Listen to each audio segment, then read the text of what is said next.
get ready to wrap up the month of May. It's Game 2 of the 3-game series between the Braves and San Diego. All season long, Atlanta Braves baseball on Peachtree TV and Fox Sports South, being presented by Academy Sports and Outdoors. The right stuff, the low price. And good evening once again, everybody. Joe Simpson along with Tom Glavine. Glad you're with us tonight as the Braves and Padres get set to hook up in Game 2 of this series. But for the Braves, they've got to score some runs if they're going to win tonight, or any other game for that matter, because their offense is really struggling. The last 10 games averaging under 3 runs per game. Their average with runners in scoring position has really fallen off.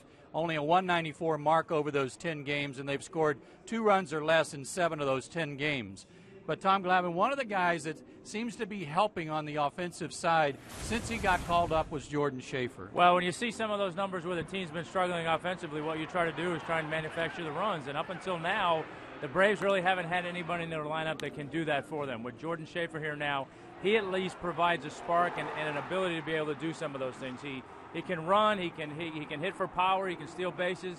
He's tried virtually every game to bunt at least one time to get on base. So he's doing his things to try and put pressure on the other team defensively. So hopefully he can be a little bit of a spark for them at the top of the lineup. Absolutely. They've needed an instigator up there at the top of the order, and he's providing that. His on-base percentage is now over 400.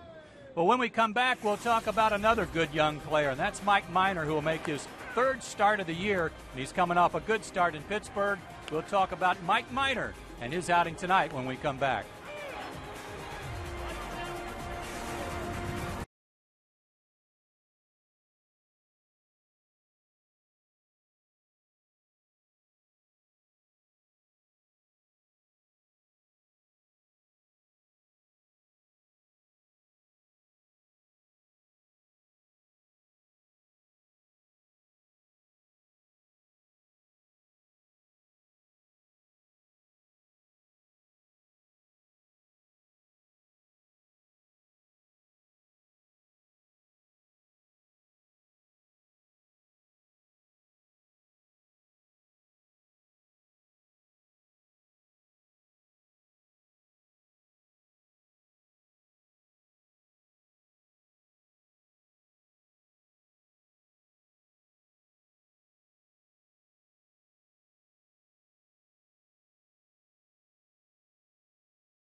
Back with you as we get set for Game 2 of this series between the Braves and the San Diego Padres. And a guy I'm sure that you like watching pitch, good young left-hander, and Mike Minor's out there tonight. Yeah, looking forward to watching him pitch, especially on the heels of his last outing against Pittsburgh. Threw the ball real well, 5 2/3 innings pitched, 7 hits, a bunch of strikeouts, and really looked like he was much more aggressive in the strike zone. I think for Mike, he went through his minor league career being a dominant strikeout pitcher, and I think he's starting to learn how to throw the ball in the strike zone and get contact. It's okay to get contact. You just have to have the confidence in knowing that if you make the pitch you want to make, they're not going to be able to do much with it. And I think he's starting to realize that and kind of get over that. I need to throw every pitch to be a swing and a miss kind of thing. Well, again, for the San Diego Padres, they're a team like the Braves that are struggling to score runs. But if you run into some good pitching, it's always a problem. And tonight, Matt Latos goes for the Padres, and he can always be hard on you. Mike Minor, Matt Latos. Braves try to even the series when we come back.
Academy Sports and Outdoors, by AT&T, by Delta Airlines, by the Georgia Lottery, and by Hyundai. Again, a very warm night here in Atlanta. Some record-breaking temperatures for daytime highs for this time of year. In fact, it's supposed to be about 95 in Atlanta tomorrow. And we've got Game 2 for you of this three-game series between the Atlanta Braves and the San Diego Padres. For Bud Black's Padres, here's their lineup tonight. Chris Denorfia will lead it off. Jason Bartlett, the former Tampa Bay Ray, will bat second. And then Chase Headley, who has hit in 9 straight games. Ryan Ludwig is the cleanup hitter. Jorge Cantu, the former Marlin, will be at first base tonight instead of Brad Hopp with a left-hander going. Logan Forsythe at second base. Blake T. Cody is in center field. Rob Johnson will do the catching, and the pitcher will be Matt Latos. These Padres have won 3 straight games. They're now 23-31. They're in 5th place out west, 7 games back of the Arizona Diamondbacks, and they're 14-11, a winning record on the road. And tonight, they'll go against Mike Minor. Yeah, Mike Minor 0-1 with a 5.4 ERA on the year, making his 12th Major League start and 13th appearance in his career. As we talked about in the open, he's coming off a real good start his last time out against Pittsburgh. Went 5 2/3 innings, 7 hits, a run, and 5 strikeouts. And as we talked about, much more aggressive, or appeared to be anyway, much more aggressive in the strike zone, and that would be evidenced by only walking 2 guys. So hopefully that trend will continue for him tonight. Yeah, and one of those was intentional, so that was a very good sign. Here's his defense behind him tonight. Brado, Schaefer, and Hinsky. Those have been the threesome regularly out there. A change at second base where Dan Ugla will get a night off to try to regroup. Brooks Conrad will be at second. Brian McCann will do the catching for Mike Minor, as Tom said, on the mound for his 3rd start. The umpires for tonight's game, a veteran crew. Larry Vano will be behind the plate. Brian Gorman At first base is the crew chief, Tony Randazzo at second. Dan Molino is at third. And as we said, a very warm night with some wind, 90 miles an hour, and the wind out of the north at 9 miles an hour, and doing a good job of blowing all our notes around the booth. All over the place. Yeah, I was thinking getting out of the car when I got to the ballpark today. I was like, man, am I glad I don't have to pitch in this heat anymore. It's hot. Got to be in shape. You do, and I'm not anymore. So, would you go down to the tunnel? Would you sit on the bench, or would you on a hot day go down the tunnel? On a hot day like today, I'd pull up that chair down in the tunnel and watch our half innings on TV and sit in front of not in front of the air conditioner, but down there where it's a little cooler. Well, we'll see how it plays out tonight. Chris DeNorfia will lead it off. Again, the Padres have won 3 in a row. They're 7-7 against left-handed starters. And Mike Minor's first pitch of the game is a little high ball one.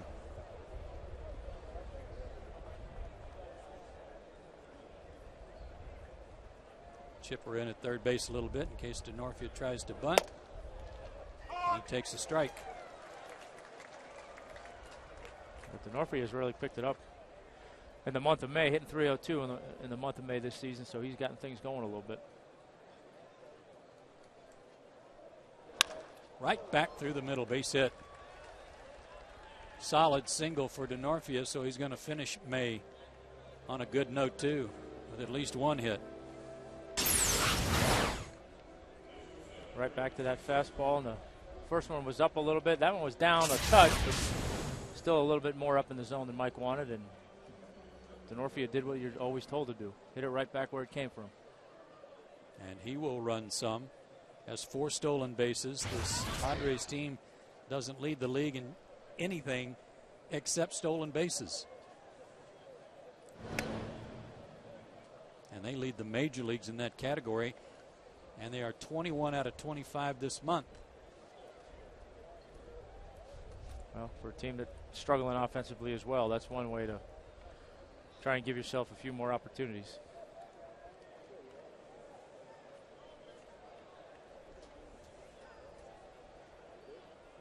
It's a little advice over there from his first base coach, Dave Roberts. As Jason Bartlett stands in and takes ball one. Bartlett did not play yesterday, hitting .253, a homer, 17 RBIs. He's hit in 15 of his last 19 games. 1-1. You see Minor going with the quick step, no leg kick on his throws to first, and then trying to go with the slide step, getting the ball to Mack at home to try and give him an opportunity to throw those guys out if they do try to steal. A little adjustment I think he's made in his game. Yeah, I hope the fact that he's left-handed will slow him down a little bit. Another quick move to the plate, and that's ripped foul. Third base side, and the man brought a glove for no apparent reason. Should have had it on that one. Should have had it on his chin. It looked like.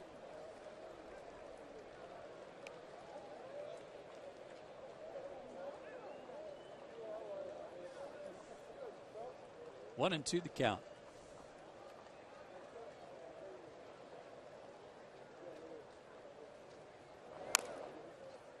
Still alive. Took a little off there.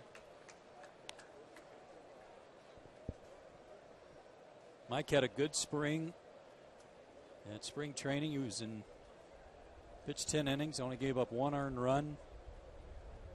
2-2 at Gwinnett with a .256 ERA.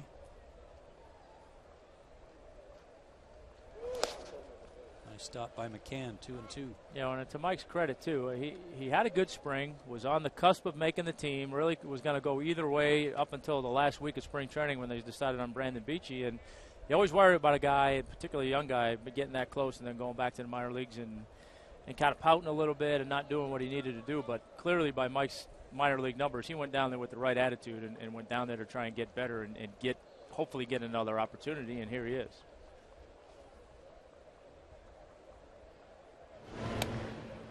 Norfia has a huge lead and draws another throw.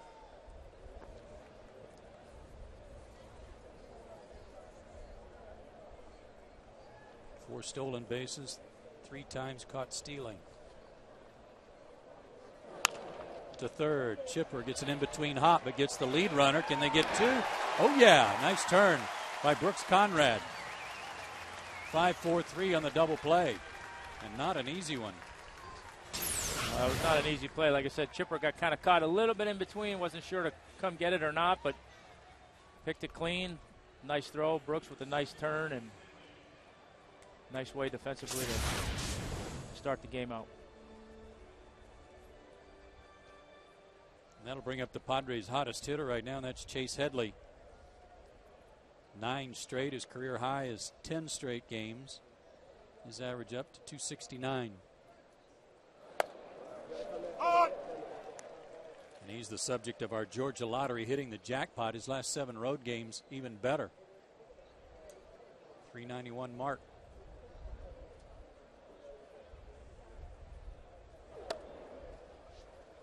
.307 batting average in May. He's hit safely in 24 of 27, so he's got things going back in the right direction.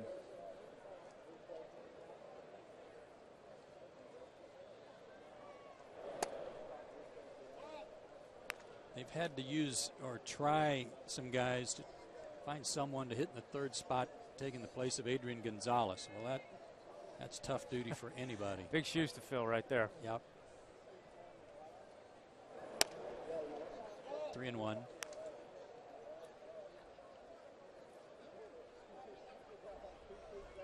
Bud Black doing a good job with this ball club and their lack of offense, and they're still 23-31. Full count.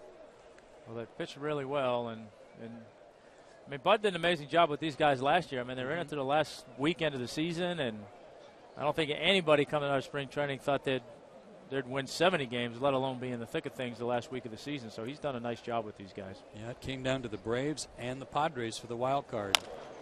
Again to third. Chipper charges to smother the Hop. Nice play. And a good inning for Mike Minor. Only 15 pitches. And we go to the bottom of the first. Braves coming to bat.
Unscathed, and they'll come to the plate tonight. Here's Freddie Gonzalez's starting lineup.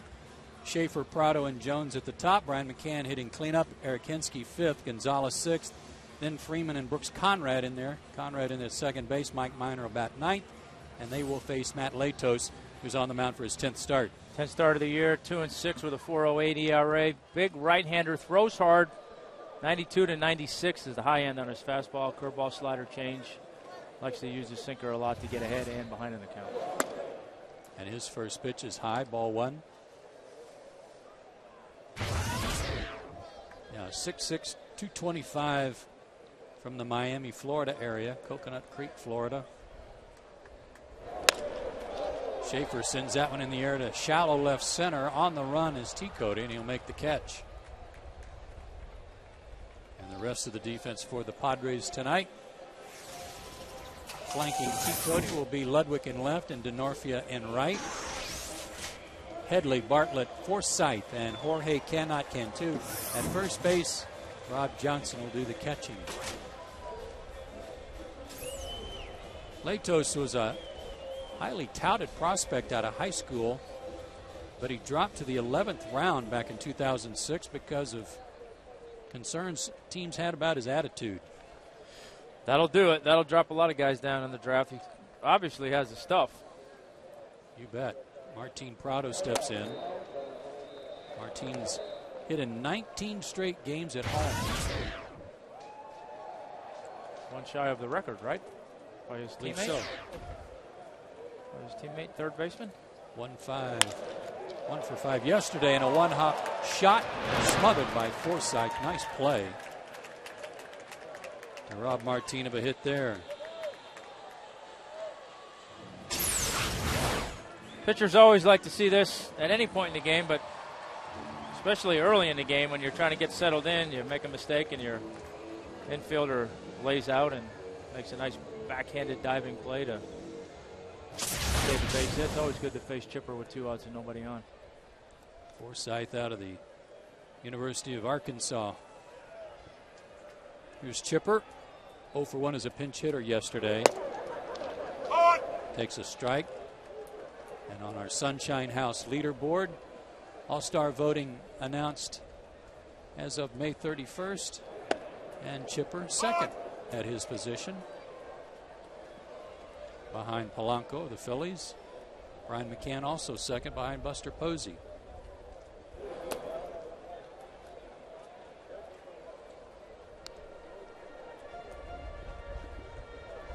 Chipper's hitting .250, Tom, but only hitting .213 against right-handed pitchers, which is unusual for him. Yeah, we've talked about that a lot in our broadcast, the difference, the spread between right-handed and left-handed. And, I think everybody considers Chipper a better left-handed hitter probably because of the power numbers, but he still has hit for a much better average than .250, so.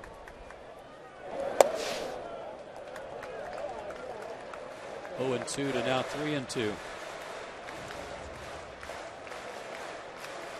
just 2 for 12 in his career against Latos, whose last start was a beauty against the Cardinals. 8 innings of 6-hit baseball, gave up only 1 run, no walks, 7 strikeouts.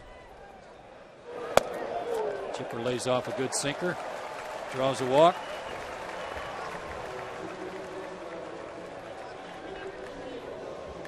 And Brian McCann will be the batter. He's got 3 straight multi-hit games working. He's bumped his average up to .304. 3 straight, 4 of his last 7 games. So I guess it's safe to say he's got it going. Yep.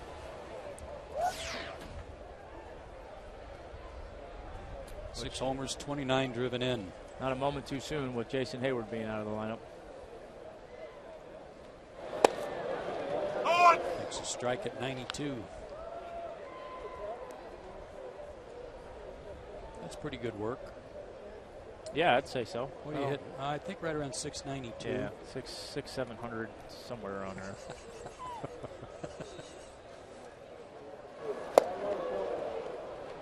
Oh, and 2.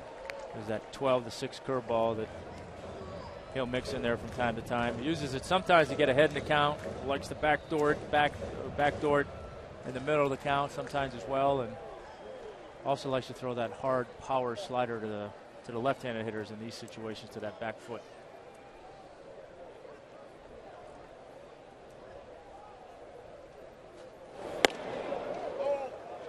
As you said, there's nothing wrong with this guy's stuff. He's 23 years old. He did get married, and he claims that I'm beginning to see the light. And I look back at some of the things I did, especially in high school, and think what an idiot I was, but he is beginning to grow up, and if he does that with his stuff, there's no holding him back.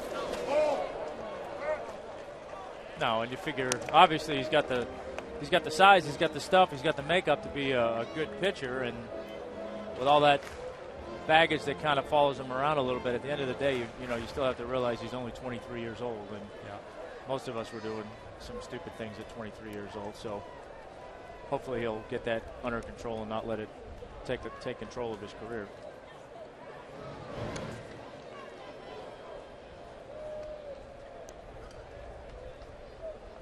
Although I didn't do anything stupid when I was trying. I was just going to ask I you was what a those model things citizen. were. I was a model citizen. Okay. Back to that later. 2-2. Roped hard down to the right field corner. Fair ball. Chipper's around second. He's going to be waved home. No, he's going to be held up by Brian Snitker. Chipper's had a bad knee, not the surgically repaired knee. But he pulled up at third like maybe something else was ailing him. Yeah, I tried to go fastball in for strike three, follow that up with a bad changeup that Max saw up in the zone, drilled it in the corner, and you see Chipper there around at second and kind of turned it on a little bit, and then when Freddie gave him the hold sign, it looked like he grabbed his left groin, so I'll have to keep an eye on that. It's not one thing, it's another. Freddie may be summoning Dior Hernandez or Dan Ugla. We'll wait to see. Eric Hinsky bats with 2 out, 2 in scoring position after the double by McCann. Latos wanted that call and didn't get it. Eric was 0 for 5 yesterday, and he's 0 for his last 11. Still hitting 300.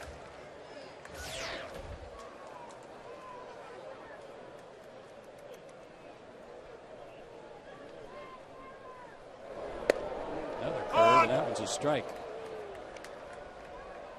A good time for him to break out of that 0 for 11 slump. Nice little bleeder somewhere. Yeah, give Minor a couple to work with.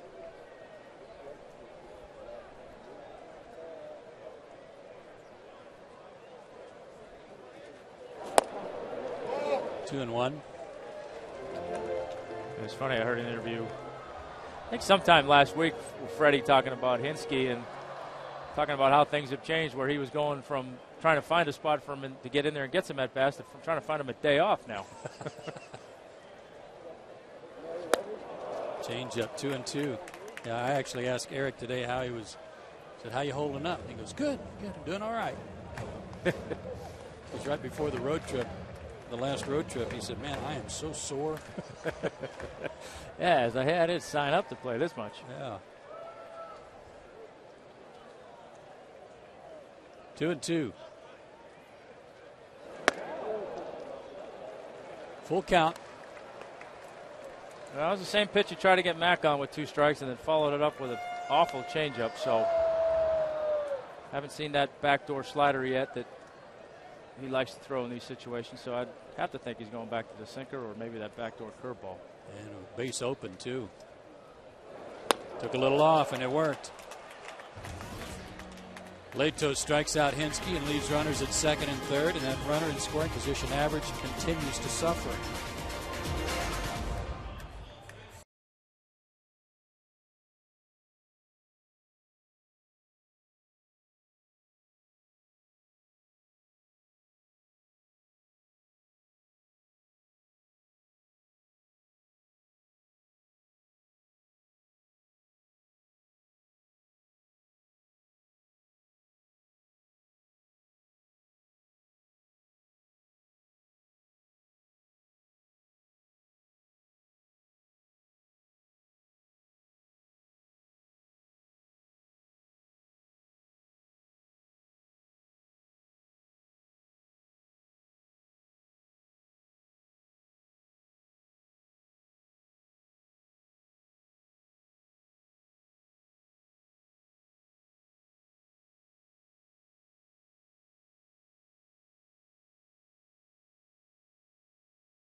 There to play defense. Looks like he'll be all right.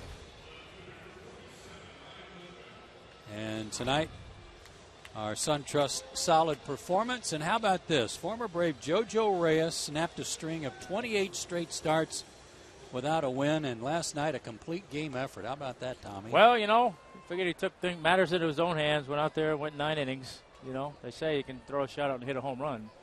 Apparently he didn't do that, but good for JoJo. It's hard to imagine he's gone that long without a win, but good for him. And the first pitch of the second inning, Ryan Ludwig lines a single to left. As I recall, JoJo could have hit a homer. He's a pretty good hitting pitcher. Yes. But Ludwig's having a good series. That's his third hit already. 3 for 6. Good start for the Padres in their second inning. Jorge Cantu. Cannot. I disagree. Although this year he's only at $1.97.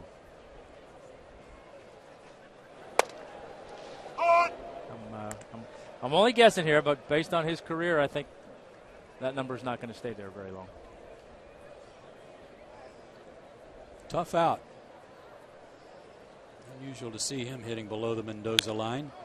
Hooks that one to left, but Prado is right there. 1 out.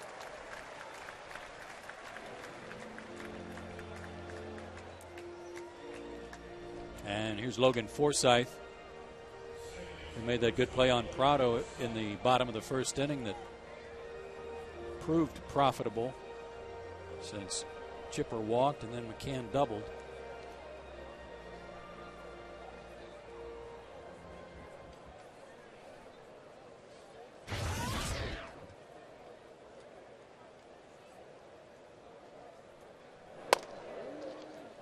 Forsythe 0 for 3 with a walk yesterday, and 2 for 11 on the road trip.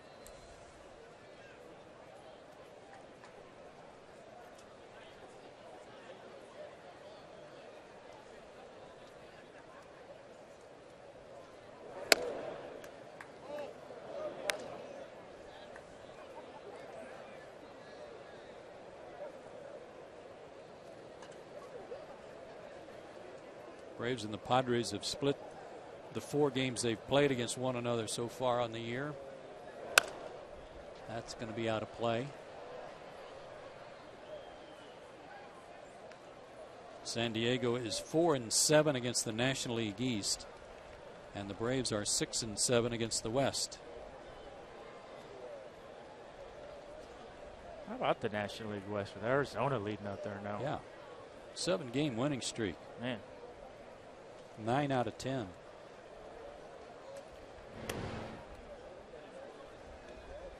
They have a half-game lead over the Giants.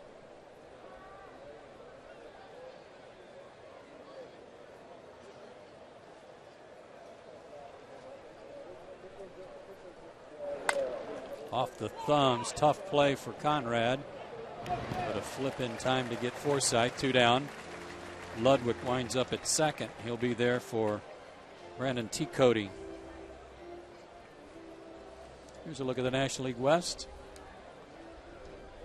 Well, San Francisco, you got to figure, is in a little bit of trouble out there now with 2 of their key players going down offensively. They're going to have the pitching that's going to keep them in it, but Colorado's been a little bit up and down all year long. Same with the Dodgers, so I mean it's wide open. I heard a scout say tonight that if you look at those 2 teams at the top of that division, T. Cody takes outside. He was 1 for 3 yesterday.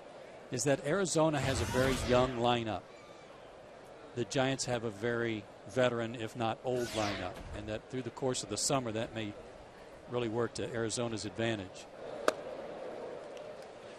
Yeah, that's that age-old argument. Would you rather have youth or experience? And you know, if you can get talented youth, I'll take it. Yep.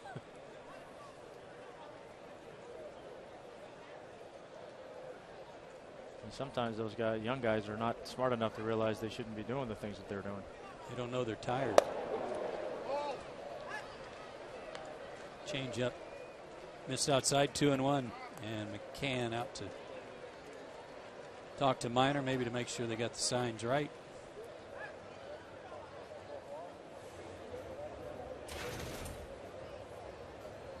Mike, 23 years old, 6'4", 205 pounds, out of Chapel Hill, Tennessee. Lives now in Nashville. Was the Braves' first-round pick in 2009 and the 7th pick overall in the draft out of Vanderbilt.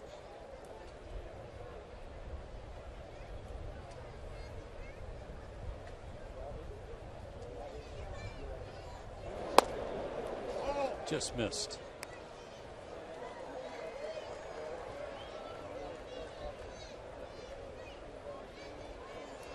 Now he's got an open base right here, but behind the count with lefty on lefty. I'd like to see him be aggressive right here and try and take advantage of this. He was, and it's 3-2.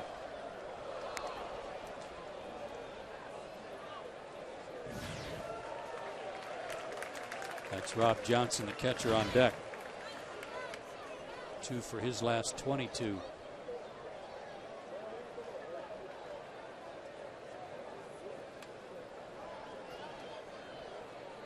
Full count to T. Cody. That's off his foot.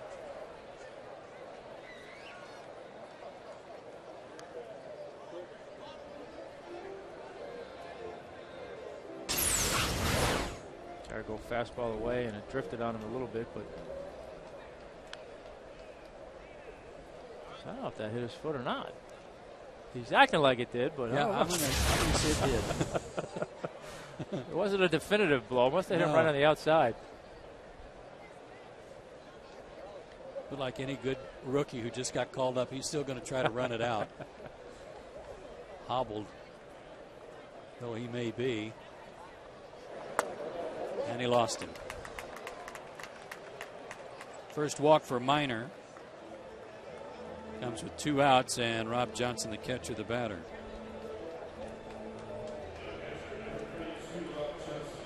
Well, this is where you got to be careful if you're Mike. You just walk the guy. You've got a hitter up now with a runner in scoring position, and they tend to be more aggressive, and you don't want to play off of the last mistake you made by walking a guy and just throw a strike for the sake of throwing a strike. You still got to make a good pitch.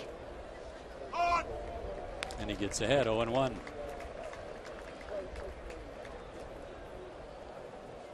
First pitch change up. It's a good pitch right there. Good call by McCann, I'm guessing.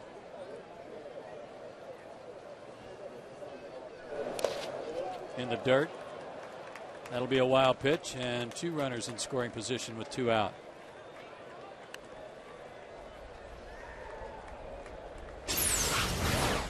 Try to go to the breaking ball. Got a little bit too much on it.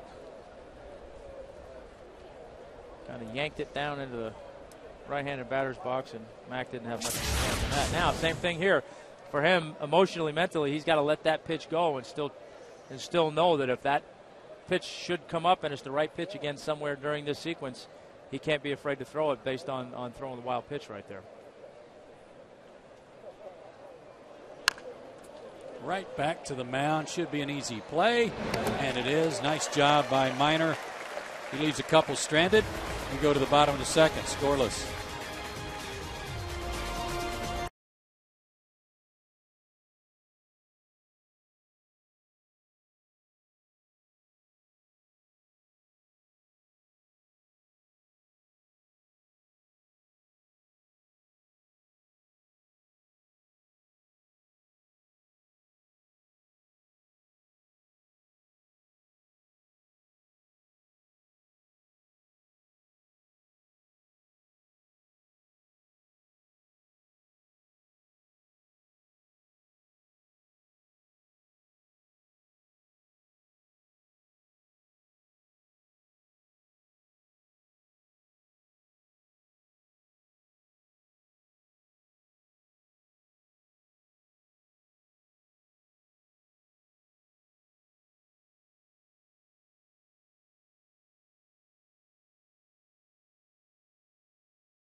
Experience all the comfort and amenities you expect at an unexpectedly low price. Jamison Inn. Live large, pay less.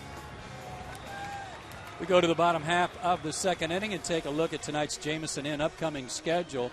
Tomorrow night, it'll be the last game of this homestand, last game of the series with the Padres. Clayton Richard, a left-hander, on the mound for San Diego against Tommy Hanson, who is 5-4. Braves are hoping to win tonight and then have a chance to win the series tomorrow night. Tom and I'll have that game for you on Peachtree TV in the Atlanta metro area, and outside the Atlanta metro area, it'll be on Fox Sports South. Alex Gonzalez leads off the second inning. He's hit in 6 straight. His average at 273.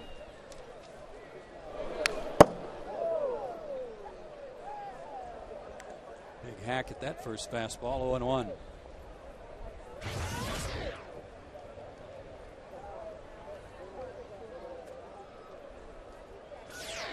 Has 10 hits in those 6 games.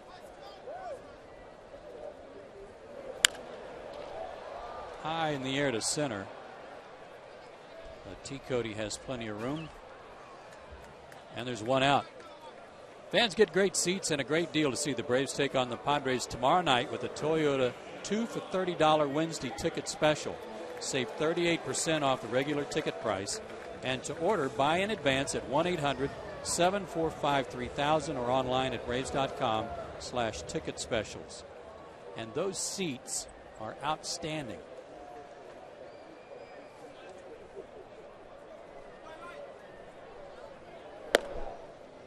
Freddie Freeman steps in and takes a strike.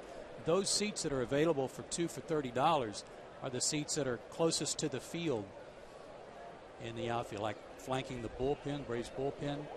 That whole bowl around from foul pole to foul pole, those are outstanding seats at 2 for $30. And real close to the action, too. Catch a home run ball, yell at the guys in the bullpen. Yell at the right fielder for the Padres or left fielder. Talk to Eddie. Yeah. See, look at him right now. Man of the people out there. Mm-hmm.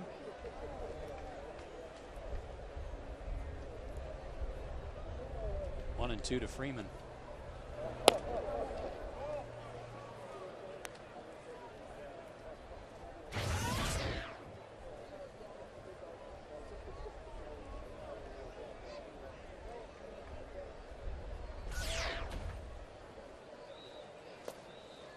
And a full count to Freeman.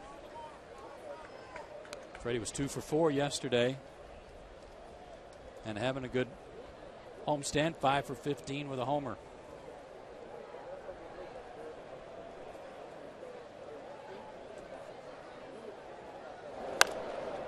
Out of play.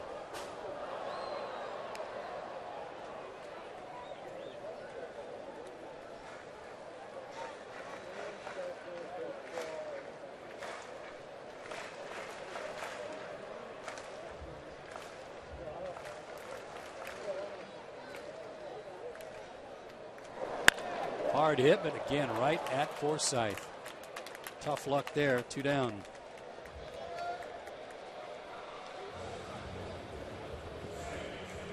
The Braves saw Latos out in San Diego when Atlanta took 2 out of 3 from the Padres, and it looked uglier than it was. The Braves won the game 7-0.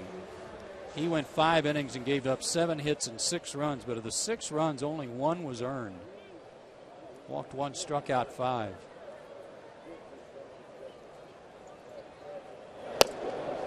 As Brooks Conrad steps in, he's giving Ugla a night off. Brooks was 1 for 2 yesterday, giving Chipper a rest.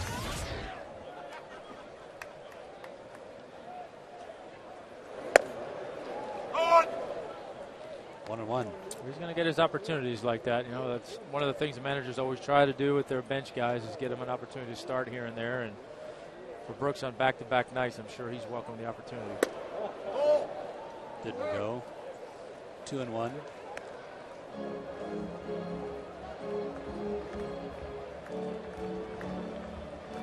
Freddie's really been forced to go to that bench with the injuries and guys struggling and just trying to find something to get things going.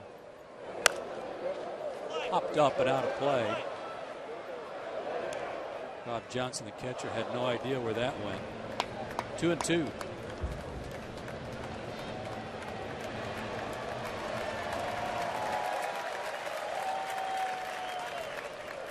Let a man catch it? Caught it on the board, just retrieved it off the ground. I think he did. Oh boy. Still counts. Got him looking. Latos has his second strikeout. We go to the third inning, still scoreless.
How about this?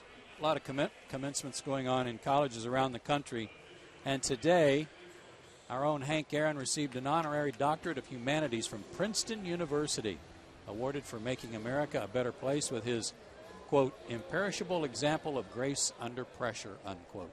That's well deserved. And anybody who's had an opportunity to talk to Hank and about that chase for 715, it's amazing some of the things he had to go through and endure. And I'll tell you what, that very well deserved. Congratulations to him. Matt Latos 1 for 16 on the year, but that one hit was a homer. He's behind in the count, 0-2.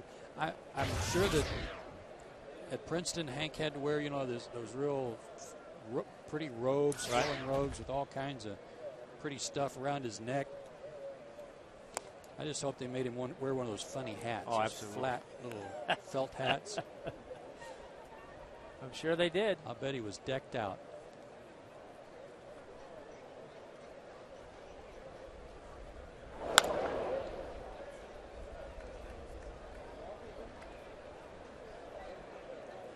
Still 1-2 to Latos, who will be followed by Chris DeNorfia and Jason Bartlett.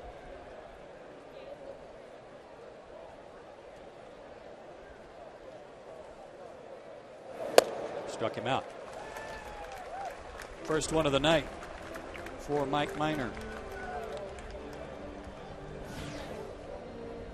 DeNorfia singled his first time up, sent a hot shot right back through the middle, and wiped out in a very nice double play that went around the horn.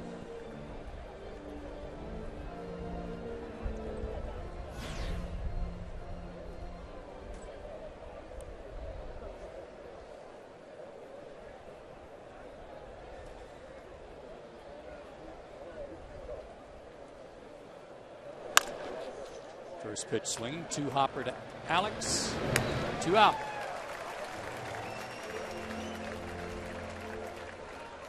Pitchers like those first pitch outs, and infielders like those big bouncers. Yes. That's perfect. Yes, they do. Good on both ends.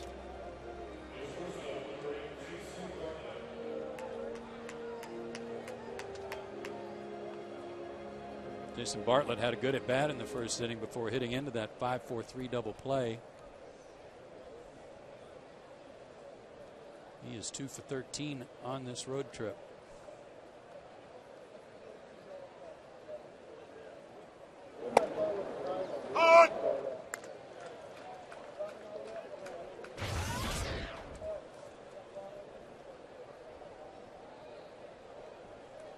Road trip that started in Washington, where they took 2 out of 3 from the Nationals. The last 2 games of that series, and then won yesterday. 3 in a row for the old Pods. That's going to end tonight. I like your way of thinking. Change up 1 and 2. I'm really using that pitch a lot here early on. I can't imagine a left-hander doing that, but well, you know, he is a smart kid. We'll see how it works. It's worked for some people. Yeah. 2 and 2. Back-to-back changeups. I like that. I just like the fact that he's pitching. You know? Yeah. He's not just rearing back and fogging. He's doing some pitching, and I think Brian McCann's doing a good job of helping him out too. I know a couple times I saw him in the minor leagues, and you never know with minor league radar guns, but he was, you know, a 94, 96 consistently, and everything was power, power, power. And so far early on, he just hit 94 with that fastball, but he's been predominantly 90 to 92 with some sink, some run, good location, and I think eventually that's where he's going to realize he can settle in and pitch effectively. Let's run the count full now, 3 and 2. 2 years ago, Jason Bartlett had himself quite a year with Tampa Bay. A .320 average, 14 homers, 66 RBI, stole 30 bases, scored 90 runs, and he worked a walk. Second walk for Minor, and after what looked like might shape up to a real quick inning, he's in the stretch again. For Chase Headley.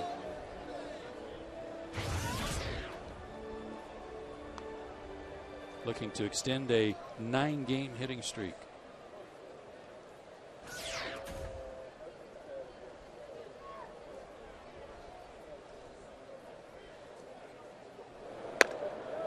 On. 0-1. Heard a lot of people cheering for Chase yesterday in the stands. I got to figure out. Well, he's living in Knoxville. Not too far away. No. He was a second-round pick in 2005. Probably come see him while he's here. Maybe run up to Cincinnati when they're in Cincinnati.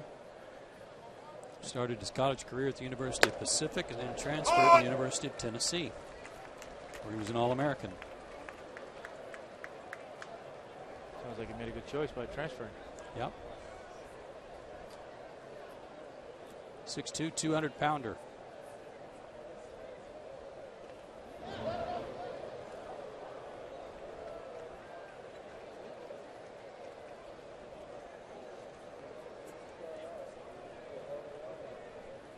This guy likes to run too.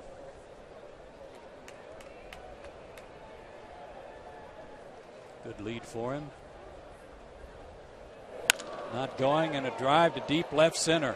Don't know if the park will hold this one. It is just short of the wall, but with Bartlett running with 2 outs, he's going to score from first. And that 2-out walk comes home to roost. It's 1-0 San Diego, and Headley's hitting 10 straight, and that ties his career high. Well, he's been hot. Tried to go fastball in and throw it down the middle. And for a guy who's in the midst of a 9-game hitting streak, that's why they don't miss those pitches when they get them. 19th RBI for Headley. And the Padres draw first blood. Here's Ludwig, who singled on the first pitch of the second inning. He drove in 2 of their runs yesterday, 2 of their 3. And he's first pitch swinging again. In between hop for Alex, but he handles it just fine, and the inning is over. A 2-out walk and then a double by Headley. Padres up 1-0.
By Quick Creek, by the Home Depot, by Academy Sports and Outdoors, and by Joel and Associates.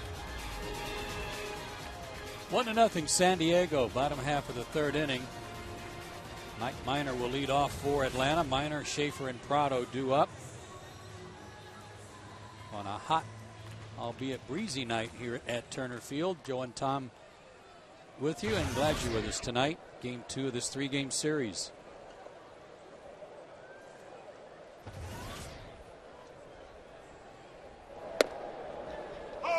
And Matt Latos goes to work with the lead.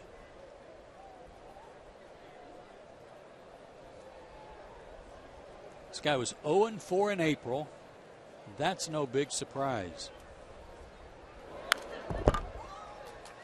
He's 2-2 in May with a 3.45 ERA. Last year, he had a horrible April, but after April, he went 13-8 with a 2.52 ERA.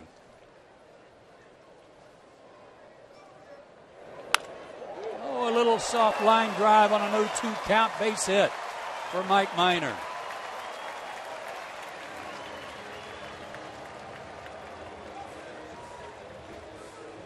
That would be the proverbial take 2 and go to right there. That's his first base hit, too. Waited on that. Yeah. Swung at that curveball like he knew what he was doing.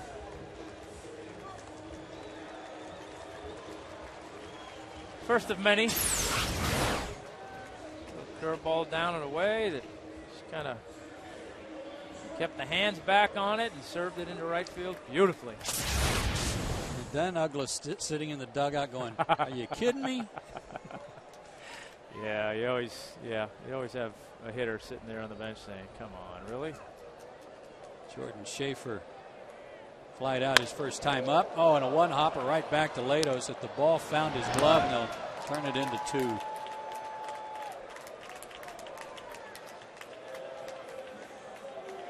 Ball found glove. Yeah, that's why you try to finish in a good position as a pitcher. And like I said, I don't know if he caught that or it caught him, but in any event, he was in good position to receive it, made a good throw and a good turn. A little bit of bad luck for Jordan right there. Yeah, I was looking at the game notes that you just said about Latos. It's amazing how his 2 seasons have mirrored one another in that regard, and as far as April is concerned. He's also their guy that gets very little run support. He's got 1 to work with already tonight. Yeah, they're probably sitting on the bench saying, "All right, kid, there you go. There's your run. Make it count." And his 6 losses. He's got a combined 7 runs scored for him, so tough to win that way. And shut out 3 times. Martin was robbed of a hit in the first inning, a 1-hop shot that Forsythe made a diving stop on.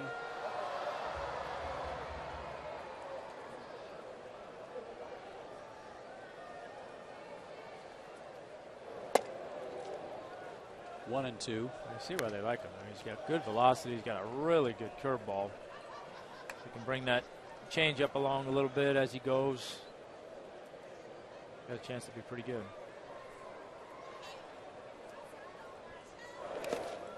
I really like him. I liked him when I first saw him, when they first brought him up at the end of '09. Just because here's a big, strong, raw-boned guy who can throw hard and has a good curveball. I figured he'll learn how to pitch some, and everybody knew about his streaks of immaturity. But you figure he'd probably grow out of that too. I hoped he would. Yeah, you hoped he would. I mean, he's kind of that good old-fashioned country hardball. Just big kid, throws hard, big hook. This is his 4th 3-2 count of the night, or 3-ball count of the night already. And after being ahead 0-2, he loses Prado. That'll get Chipper to the plate. Well, let's see if the Braves can make a 2-out walk count. That's what happened to the Padres, and that's why Bud Black's got his hat off. 2-out walk to Bartlett in the top of the inning, followed by a double by Headley.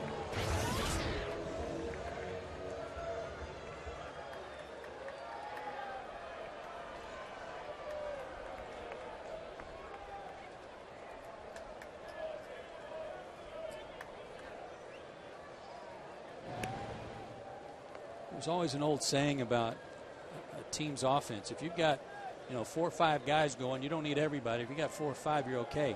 Well, right now for the Braves offense, if they had 3 get hot, I was going to say 2 or 3, yeah. Yeah, they'd be tickled to death.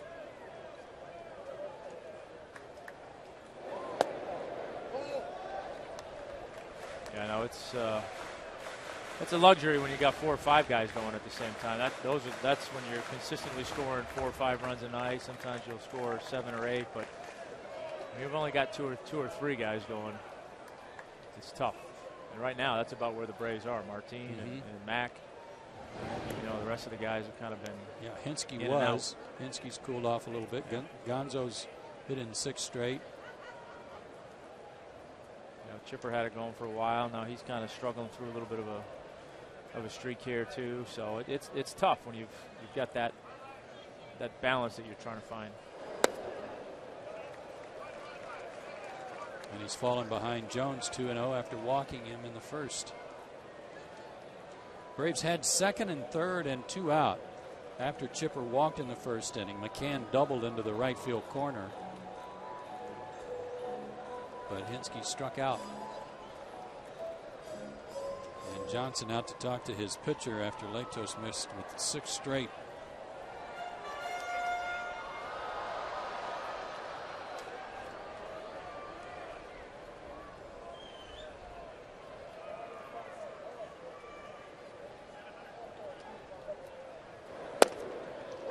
One thing he did at the beginning of last year, Tom, as he misses again, is he moved from the third base side of the pitching rubber to the far first base side. He said it helped him bury his slider down and in on left-handers. Well, I could see that. I could also see it giving him a better angle on his sinker too. It's going to keep it in the zone a little bit longer from that side of the rubber. See if Chipper's swinging. He is, but over there plugging up the hole is Forsythe, and he'll throw him out. Good defensive setup for the Padres. Saves a hit. Braves lead 1. We go to the 4th.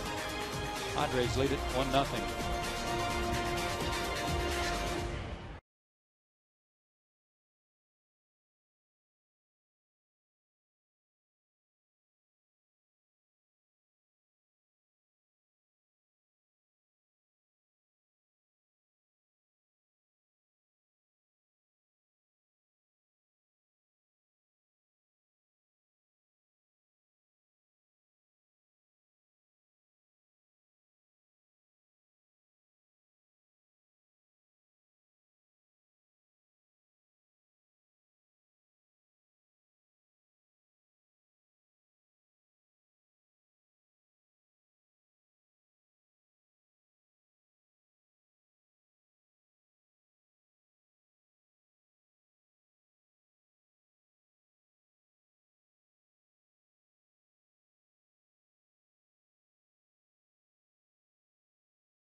Field. Time for tonight's AT&T U-verse trivia question.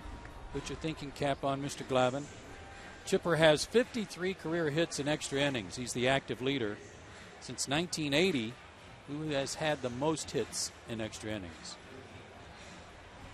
Meaning someone that's not active. Okay. Extra innings, no longer active. All right. Jorge Cantu popped to left his first time up.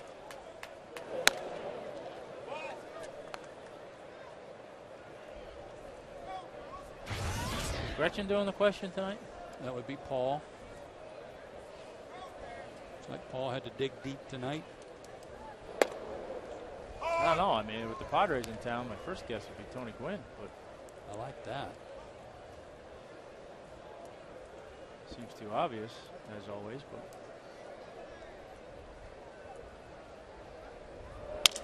Broken bat grounder to short. Alex bobbles, has time and gets him. One out.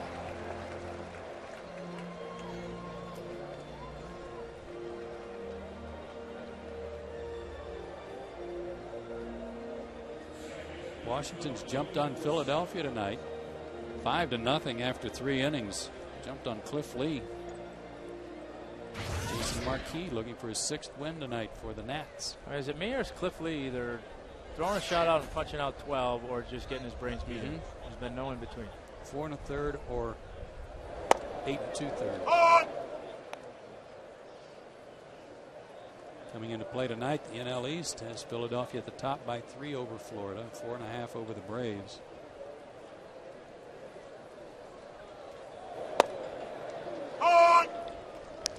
Phillies won 7 out of their last 10.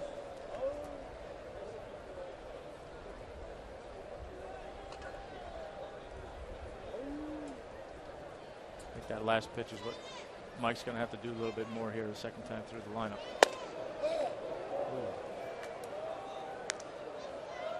Did the little two-step there. I think he thought he had that one.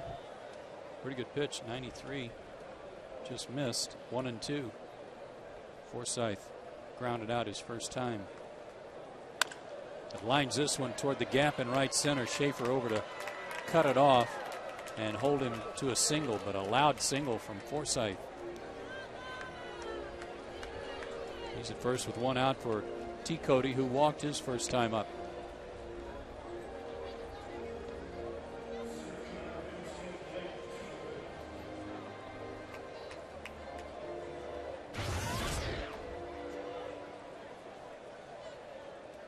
And T for 2 being played by the stadium organist. Well done.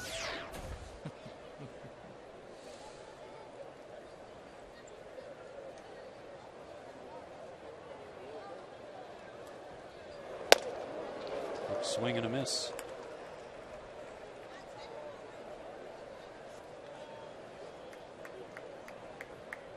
The only inning that Miners only faced 3 batters was the first. That was thanks to a double play. He did give up a single to DeNorfia leading off the ball game, but he's been in the stretch a lot. 0-2.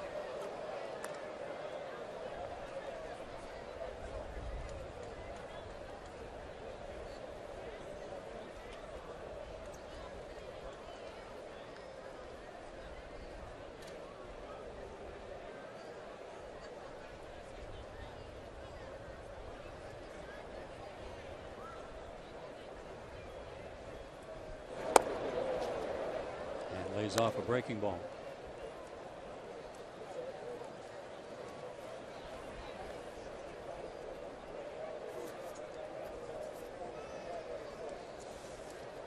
Forsythe does not have a stolen base, but he just got called up from Tucson.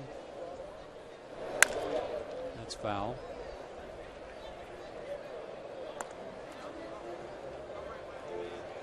T. Cody, if you weren't with us last night, was called up from Double-A, San Antonio.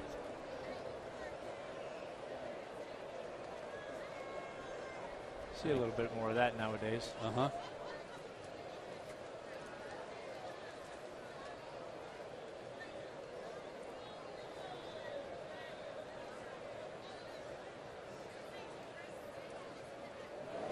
Got him.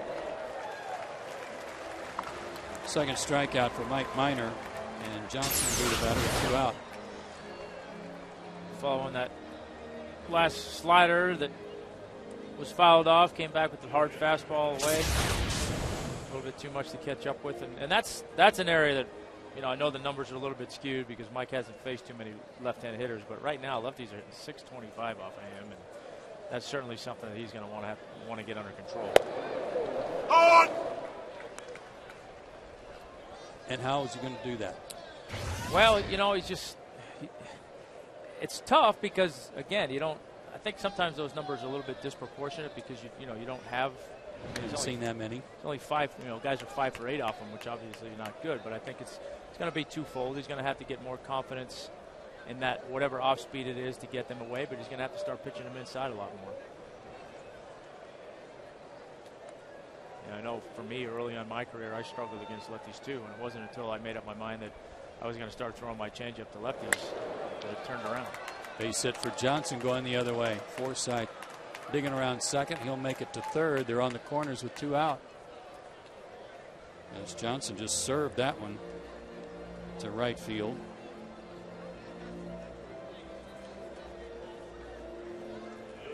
And here is Latos, and check it out. San Diego's hitting with runners in scoring position, including tonight. A .312 average. That's second behind the Cardinals in the major leagues, but at home, just a $124. That is a very odd split. Hard to figure that one. Latos struck out his first time up and takes a strike.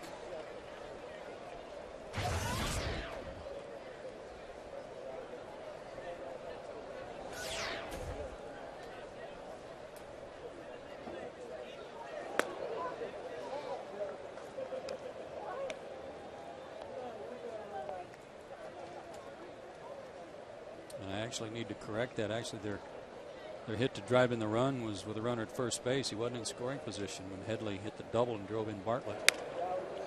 Hopped up, should end the inning. Freeman has it, and the Padres leave a couple more. They've left 6 already through 4 innings.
Is being presented by Academy Sports and Outdoors. The right stuff, the low price. We go to the bottom of the 4th inning. Padres up 1-0. And a reminder, fans, take your dad to see the Braves against the Texas Rangers this Father's Day. Meet former Braves Sid Bream, Gaylord Perry, and Johnny Estrada before the game. And then see Montgomery Gentry in the post-game concert benefiting the Prostate Cancer Foundation. For tickets, visit Braves.com. Now that concert, I know you got a chance to stick around for. Love Montgomery Gentry.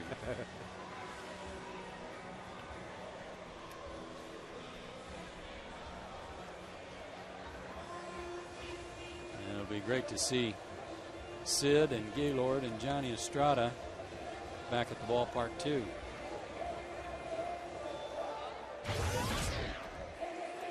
Brian McCann doubled his first time up. 4 for 6 in the series. He's 10 for 14 now in the homestand. And he's hit in 6 straight. Making his all-star push. You bet. Showed you some of that early voting that came out today. He is second in the National League catchers voting behind Buster Posey, who obviously will not play.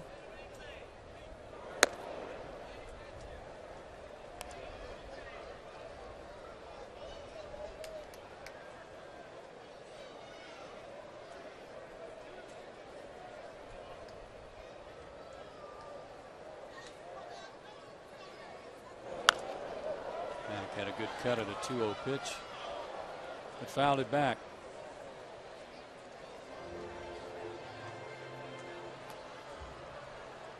Watching Brian take batting practice today, Tom, there's some guys when they hit the ball in BP that doesn't even look like they hit the ball that hard, and they're still bouncing it off the wall or in the seats.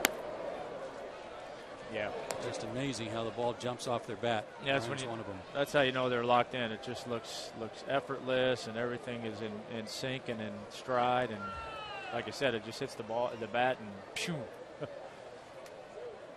You know, there are some guys too that I remember Andres Galarraga. Whenever he hit a ball hard, it just had a different sound than when other guys hit it.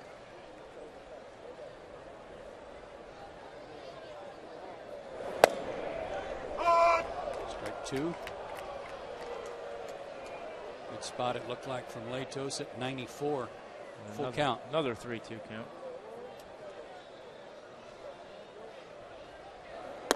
Walked him. Sometimes, Tommy, and it looked like it on that pitch, sometimes his mechanics aren't the same. He has a little bit of a pause sometimes. Watch this. Yeah, a little pause right there, a little slower.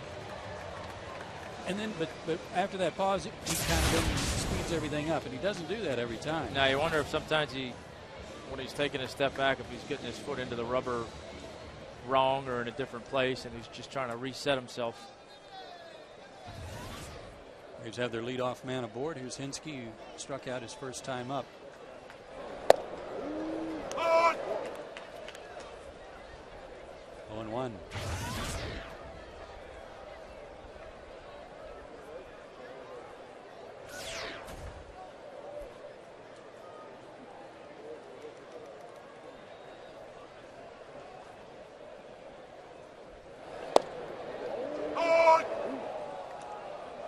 Eric's average below 300 for the first time, I think, all season. 297.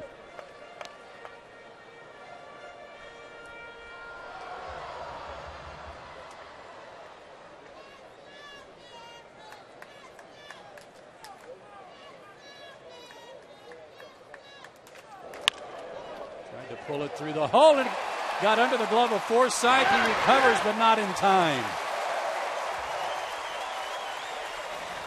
It'll probably go as a base hit, and it came on another 0-2 count.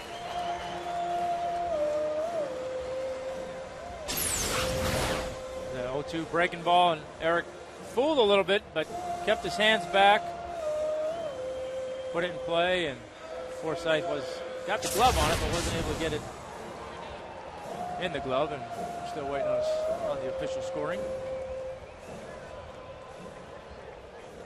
Good call, base hit. Third hit for Atlanta. And they're in business here in the fourth. Alex Gonzalez popped to center his first time. He's bunting and takes low.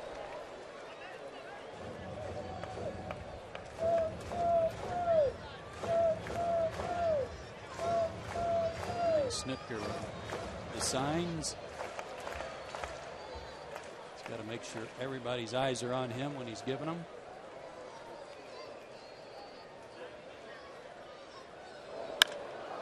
Swinging this time and popped it up. Bartlett out, and he'll make the catch. No infield fly rule there in the opinion of the umpire. Was not close enough to the infield. But the Braves gambled there and didn't pay off. Freddie Freeman lined out his first time up. Nice play by Forsythe.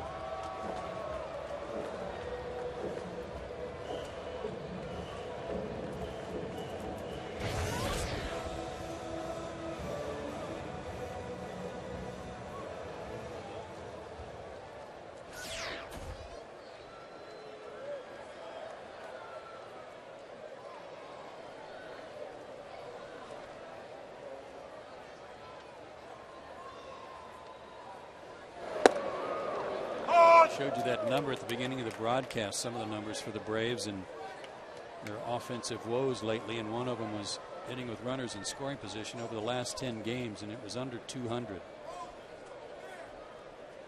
0 for 2 tonight.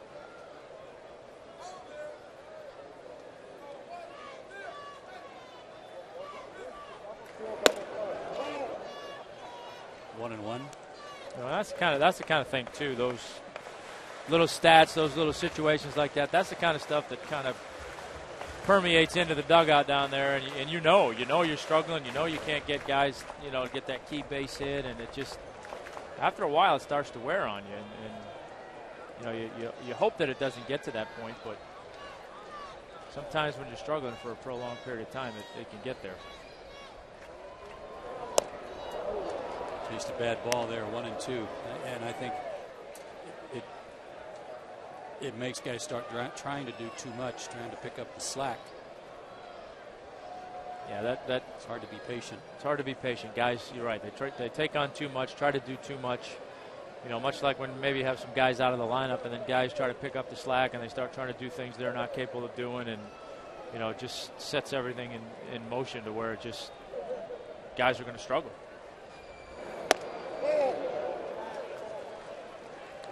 Just missed inside. 2-2. When you're behind in the count, you got a guy throwing 93, 94 in, just a little in off the plate. That's tough.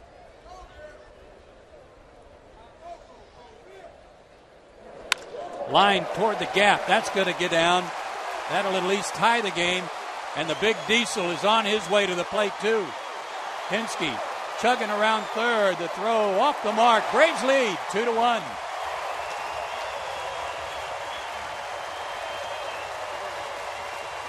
Freddie Freeman with a 2-run double. RBI 16 and 17. Well, he backed him off the plate with the fastball in before, tried to go back away and got it there, but got it up a little bit, and that's Freddie Freeman's happy zone right there. He gets a pitch up over the plate, and he can drive it into that gap. That's where he's pretty much made his mark through the minor leagues, and I think will continue to make his mark here in the big leagues the more he does that. Couldn't agree more. Love to see him go to the gap. His 11th double. Still only one out for Brooks Conrad. Took a called third strike his first time up. Big curve for a strike.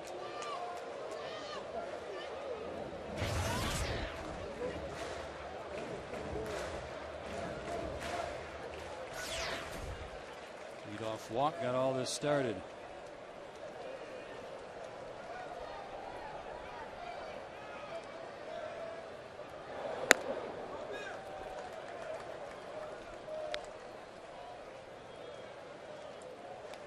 Eric's trying to tell everybody how it all came about, but he can't talk right now. It's kind of like, I got to, and then I got around second, and then I saw Brian, and hold on, I need a drink.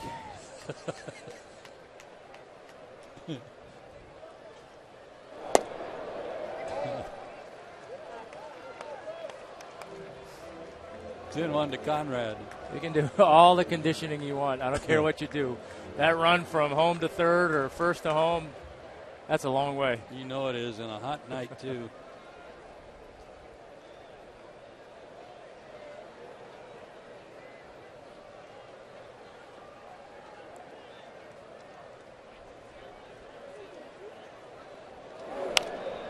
Out of play, 2-2.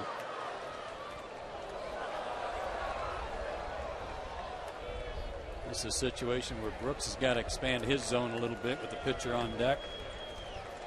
Try to get that runner in.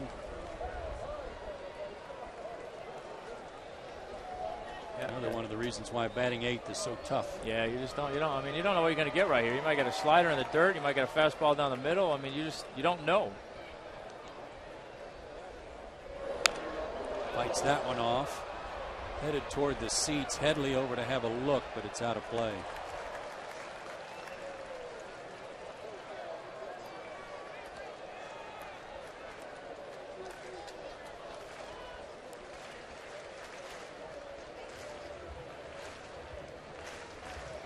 Johnson out to talk to Latos. Bringing the shortstop in, maybe thinking there might be some sign relays or locations being given away. But you'd figure maybe in this case, if there's ever a case where Brooks might see a pitch to hit, this could be it. Because, I mean, even here, if you walk him, you put Minor in a position where he can lay down a bunt, and now you're going to have to face Jordan Schaefer with two guys in scoring position. So that might force him to be a little bit more aggressive here than he otherwise might be. Good point.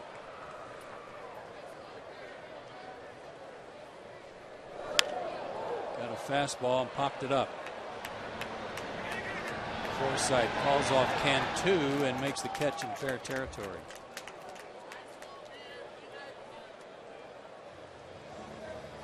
And Mike Minor up there, he's batting 1,000 tonight. He got his first big league hit on an 0-2 count back in the third inning.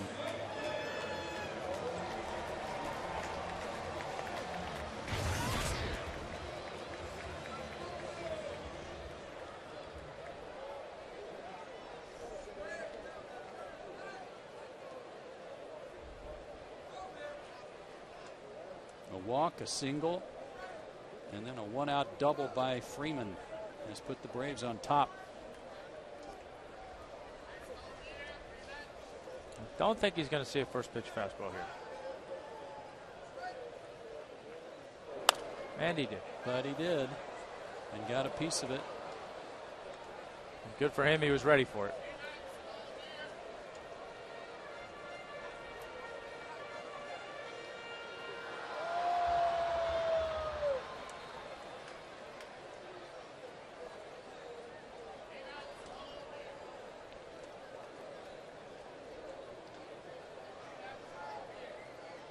Two-out runner at second.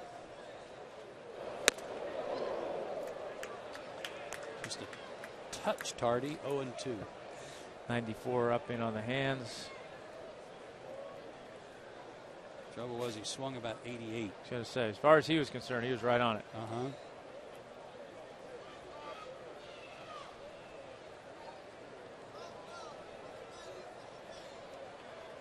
Well, the more hits he gets, the less cookies he's going to get up there at the plate. He's going to see more and more of those fastballs up and in and breaking balls.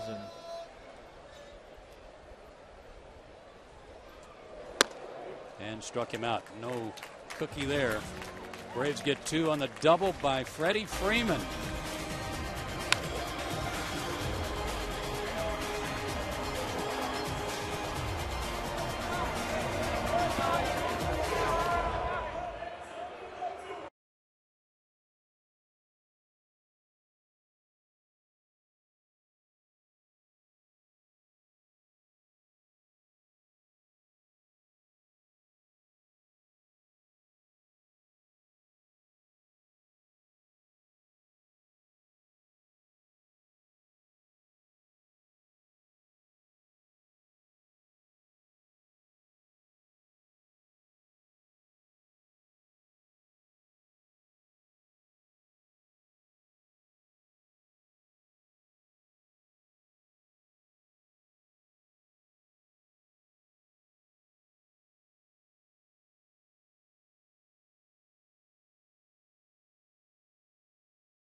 question of the game. And tonight, Tom, Mikey in Blairsville wants to know, why doesn't the drill ever win the tool race?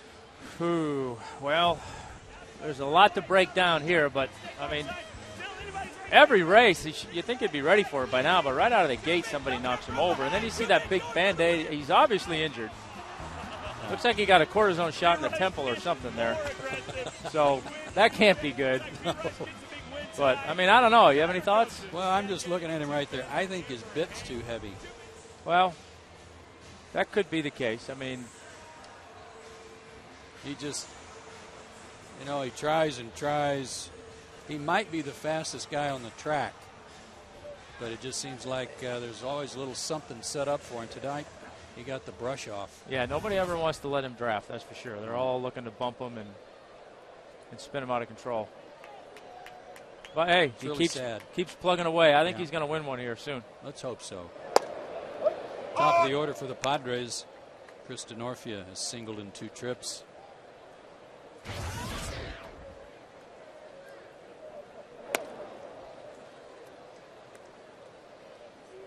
Cortisone shot to the temple. I must say, that's one of the few places I don't think I ever got one. Mike Minor pitching with the lead for the first time tonight. Be an important inning for him at the top of the order. Good change up, 2-2. Pitch has been effective for him tonight. When he's being aggressive with his fastball and establishing that, I think he can get away with that. Changeup wasn't where he wanted it, but fooled the hitter on the speed more so than the location. Hard hit down the line, fair ball. That'll be extra bases for DeNorfia. Prado over to get it, and DeNorfia with a big turn at second, but he'll stop there.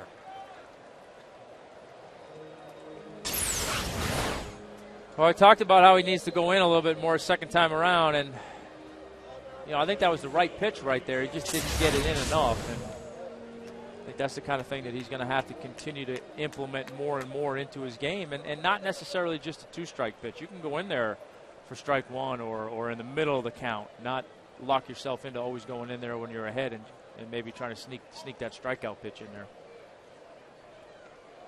Bartlett has hit into a double play, walked and scored a run. Try to get the runner over to third base at least. And he will. And may drive him in the process. Henske's charging.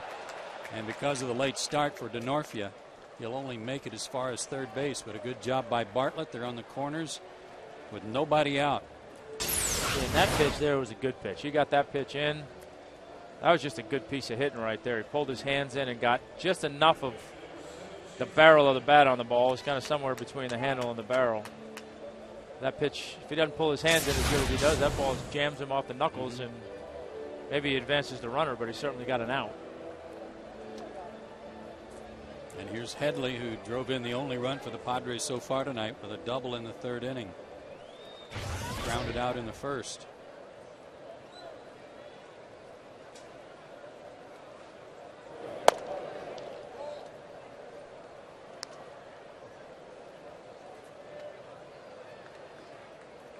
Braves just took the lead. You'd like to have a shutdown inning, as Tom said, an important inning for him, but he's in trouble already.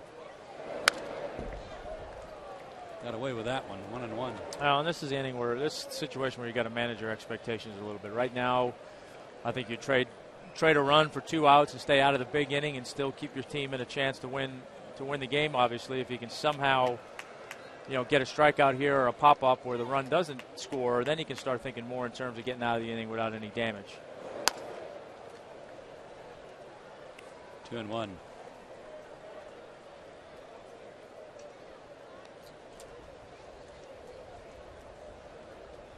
Glenn Hoffman, the coach at third base, Trevor Hoffman's brother, letting DeNorfia know what's going on.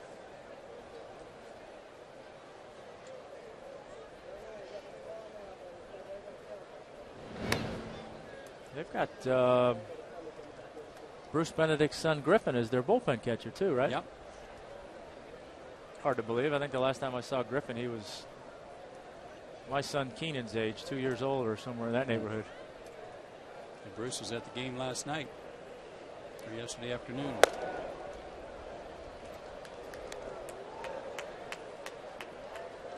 There he is. There's Bruce. There's Pop.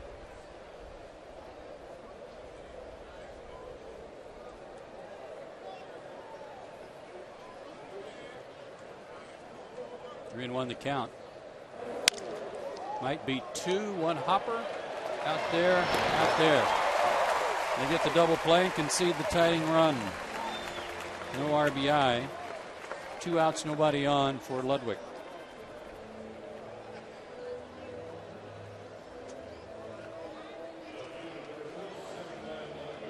Second double play turned behind Minor. Yeah, I know he's probably a little bit disappointed right now that he gave the lead back, but in the long run, that's exactly what he needed to do as a pitcher for this team right now, is get out of here without a big inning and get back in there and give these guys a chance to go to bat again. In the long run, that's going to give the team a chance to win. Ludwig, for the third straight at bat, swings at the first pitch, and he is 2 for 3. Now, let me ask you a question. I know we keep a scorebook up here, and we're following this pretty close, so it's easy for us to look back and see what a guy did in the first, and in the case of Ludwig, the third inning. But as a pitcher, don't you know he's hit the first pitch the first 2 times up? Absolutely you do, and I'm sure there's something in the scouting report that says, look, this guy, as soon as he gets in the batter's box, he's swinging. So, yeah, I think that was a breaking ball that he threw right there. I think he's hit three different pitches each time up, either speed or location. But yeah, I mean, those are the kind of guys that okay, the minute they get in the batter's box, it's 0-2. You can throw him a ball in the dirt on the first pitch, and he might swing at it, because they're just so conditioned to do that. But those are things that Mike will learn how to do as he gets a little bit more experience. Cantu pops one up into shallow center. Long run for Schaefer. Gonzalez out with an over-the-shoulder catch to end the inning. Another nice play turned in by Alex. But the Padres tie it up. We go to the bottom of the 5th.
Locked up at 2 apiece. Here's our McDonald's fan of the game.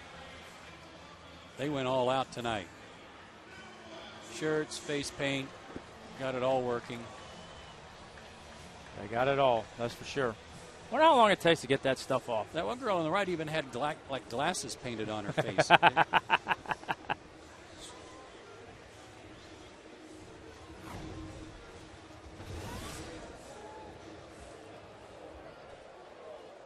Top of the order for Atlanta. Well, that's what we talked about in the open. See if Jordan tries to lay down a bone or do something here. Slow curve for a strike. Corners are drawn in a little bit in case he does try to bunt. That's to his advantage if he is swinging away. Hits it hard, but right at Cantu. That's what you like to do if they're drawn in, is try to hit it by him, but that was right at The first baseman, one out.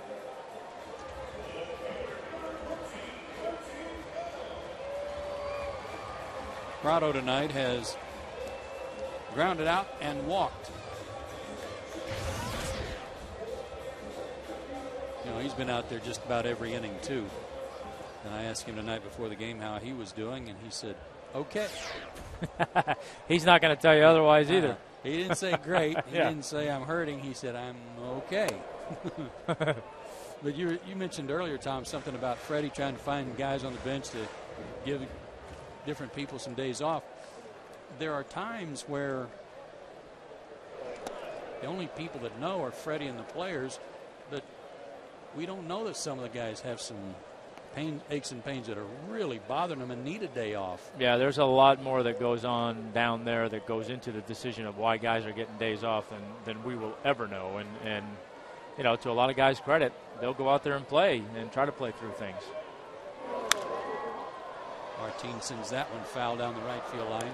I remember when you were pitching with that cracked rib, you did it for a couple of starts before anybody had any idea that you were pitching with it. Yeah, I mean, that's just the kind of thing that I don't know. My mindset was always I didn't want the other team knowing there was anything remotely wrong with me that they might be able to take advantage of. And I think a lot of guys are the same way. They just want to get out there.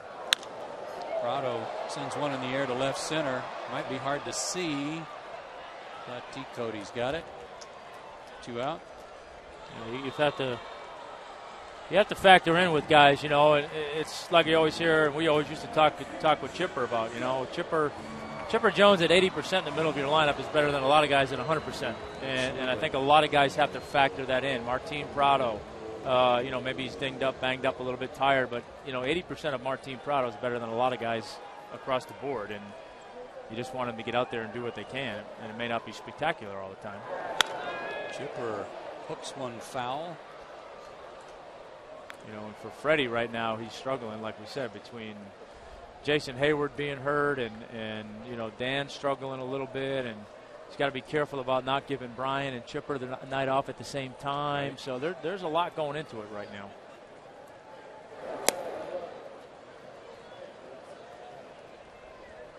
You know, and even for Brian, I mean, this early in the year, I know he's caught however many games he's caught, but don't forget there's a lot of those games have been extra innings games, so he's logged a lot of innings already this year. 2-1 to Chipper, and likewise tonight, Mike Minor's given the Braves 5 good innings, giving up 2 runs. Be nice for him to give him at least 2 more, given how much the bullpen's been used with those extra inning games lately. Yeah, and I know he's thinking the same thing. He wants to get to the point where he's, you know, a minimum 6 inning, but certainly a 7 inning and beyond kind of guy that they can count on.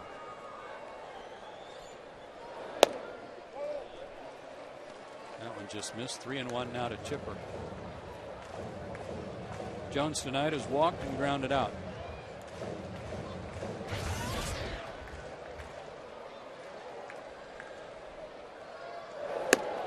Big cut, but he came up empty. And grabbed his groin again.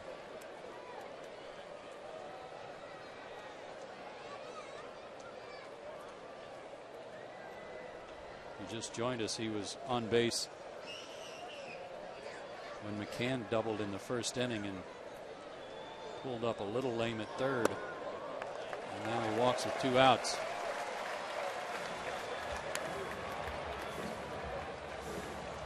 And he's a little gimpy going to first. But Black still has his hat on, but his pitching coach, Brian Price, is shaking his head no. Yeah. Said, Bud, leave your hat on. I'll just shake my head on this one. 4th walk issued by Latos. His season high is 5. That came way back on April 21st. 3 of the 4 have been with 2 outs.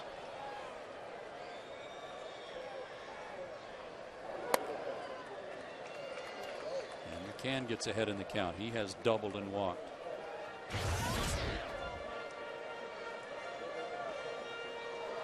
His average up to 308.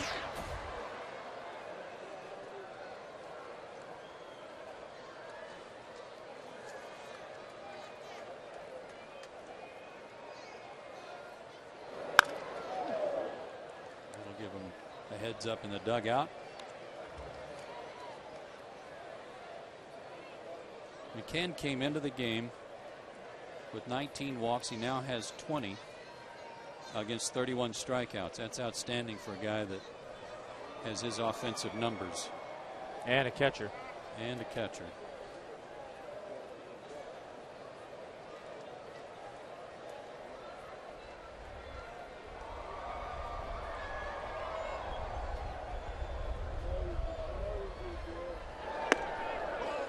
Tied him up, but he didn't go. 2-1.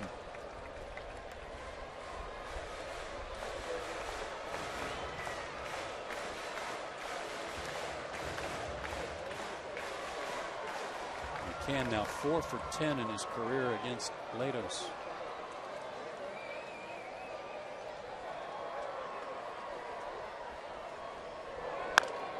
Took a little off. Again into the dugout.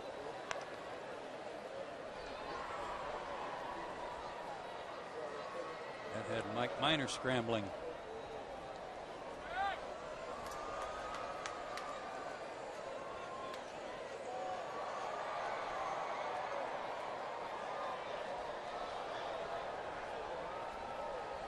Two and two the count. Swung at a bad pitch. Johnson will have to throw him out, and he does. But a good comeback after the 2-out walk. Strikeout number 4 for Latos. We go to the 6th.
Answer to our AT&T U-verse trivia question. Wanted to know, since 1980, who has had the most hits in extra innings? You going to stick with Tony Gwynn? I'm going to stick with Tony. I'm going to go with another guy who's a former Padre. How about Dave Winfield? Way to go. Thank you. I think you're like undefeated. Thank you very much. No, I've missed a couple. Oh, did you? Yeah. Okay. And just, you know, there's no cheating on that one. I answered that one right away. Yes, you did. No texts, no messages, no media guides, nothing. Okay. Take that, Paul.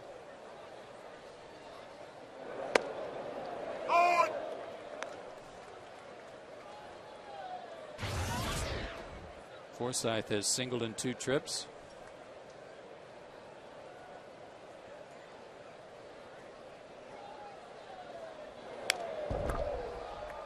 Could have been here yesterday when the answer was Yancy Rosaban.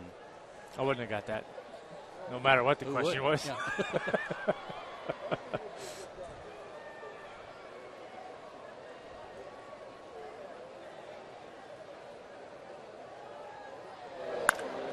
In the air to center. Again, tough time to see the ball. Schaefer doesn't know.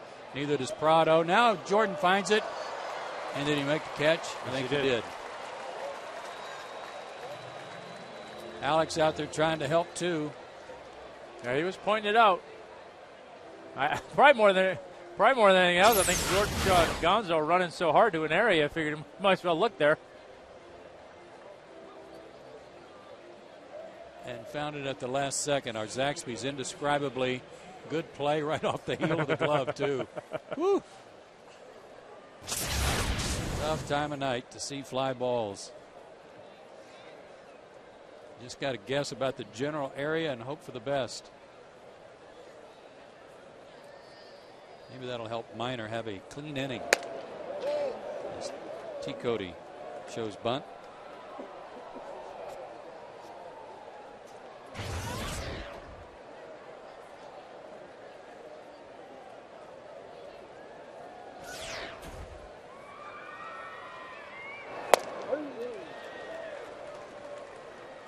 One and one. He struck out swinging his last time up, walked in the second.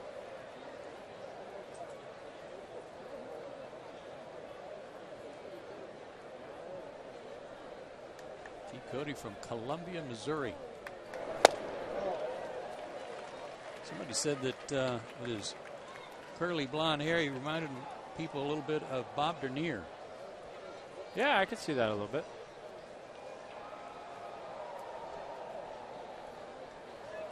Cub.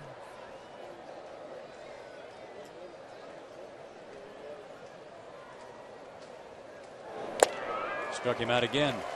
Good fastball. 2 out in the 6th for Johnson, who's 1 for 2.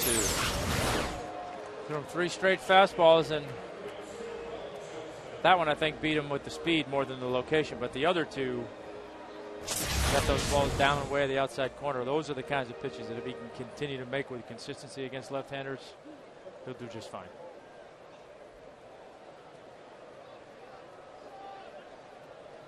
Three strikeouts for Minor. As Johnson takes a changeup for ball 1. I change up a lot for first pitch.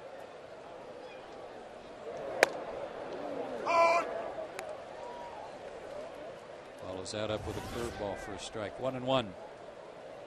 90 pitches. 2-1 strikes. You like that? I do like that a lot.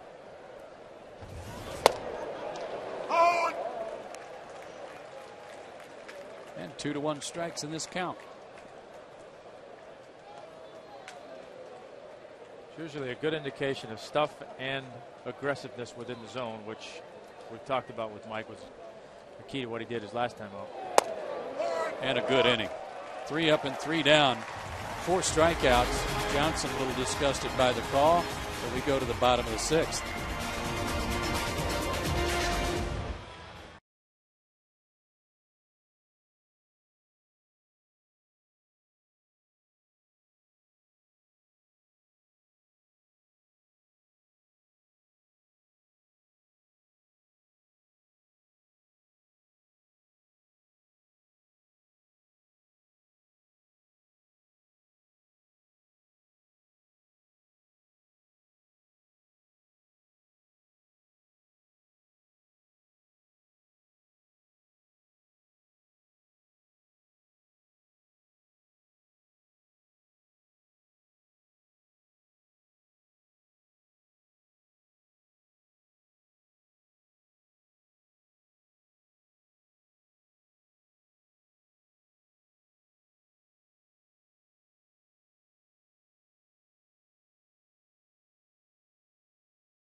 Time for the Coors Light freeze cam in the bottom of the first inning. Martin Prado with a one-hop liner to second base, and Logan Forsythe laid out, made a nice backhanded stab. And that was your Coors Light Freeze Cam, brought to you by Frost Brewed Coors Light. I don't want to steal a cold train thing. That's your gig. I can't. That's fine. It is a cold train, boy. And it is my beer. And mine too. And it was a nice play. And Eric Hinske will lead off the 6th inning for Atlanta. He had a key hit in the 2-run 4th. McCann walked. Hinske singled off the glove of Forsythe. And then 1 out later, Freddie Freeman doubled into left center. Drove in 2 runs. And after running first to home and being exhausted, I'm thinking I'm just going to hit a home run right here and trot around the bases this time. And he may still be thinking, I'm going to take one. I'm still not breathing right. Ball 1. Either that or he's going to hit a double and get halfway there, so we're going to have to run. Yeah.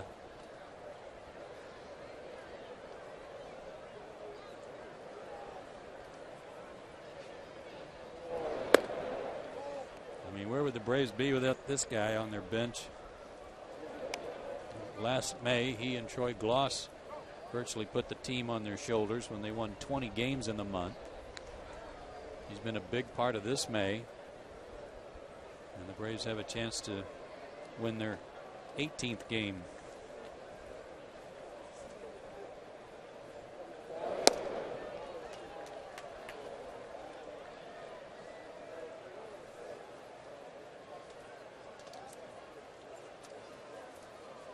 .94 pitches for Latos, 52 strikes, 42 balls.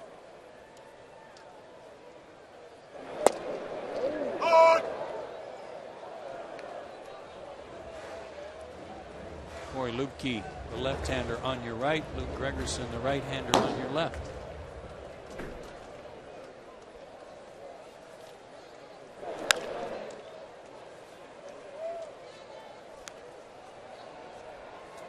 Gotta have the lead late against these guys. It's such a good bullpen. Statistically speaking, the best bullpen in the majors.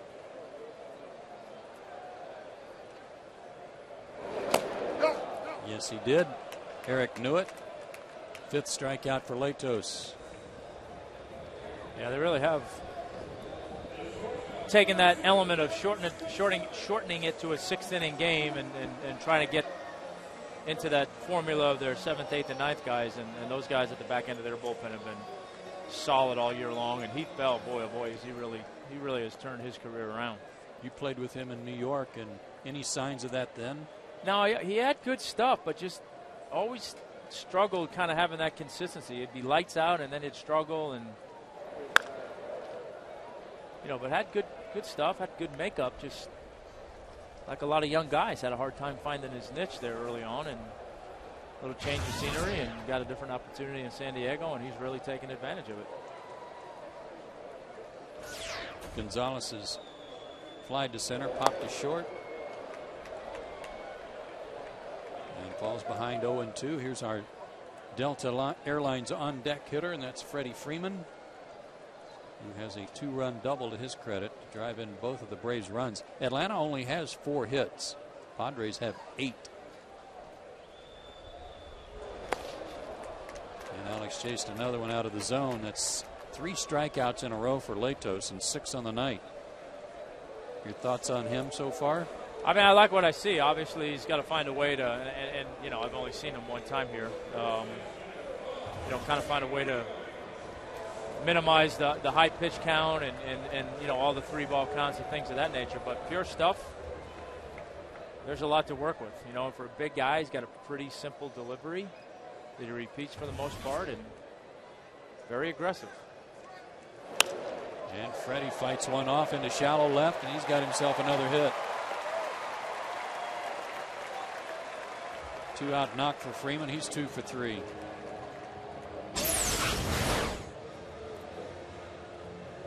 Fastball didn't quite get it in, and again, Freddie kept the hands in and fought it off, and a little 9-iron in there for a base hit. And was looking to try to hit something to left center. That's what I like. Brooks Conrad looking for his first hit of the night. He's 0 for 2. Struck out and popped up.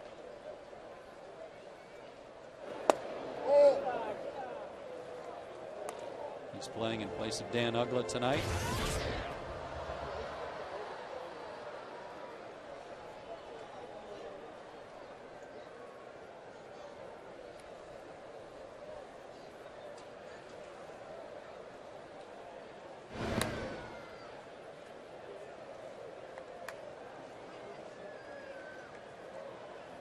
Another close ball game for both of these teams. The Padres have played 33 games that have been decided by 1 or 2 runs.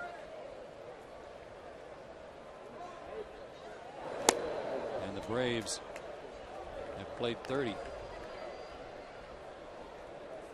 Braves are 9-10 in 1-run games, 6-5 in games decided by 2 runs. Yeah, I was reading that stat on the Padres earlier. 18 one-run games and 15 two-run games. So they're in a lot of close ones. This is nothing new for them. Nope, they're used to it. 2-1 to Conrad, who gets a little dirt on his hands. One of the few guys in baseball that hits without any batting gloves.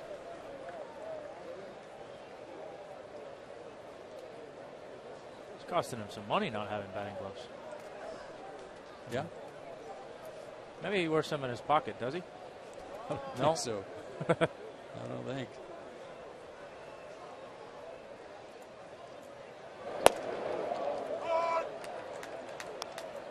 Tell you what, when you can throw on the high end 94 to 96 miles an hour and you can drop that pitch in on a 2-1 count, you've got something to work with. There's not a hitter in baseball that's going to look for that pitch 2-1 when a guy's throwing 95. Count even.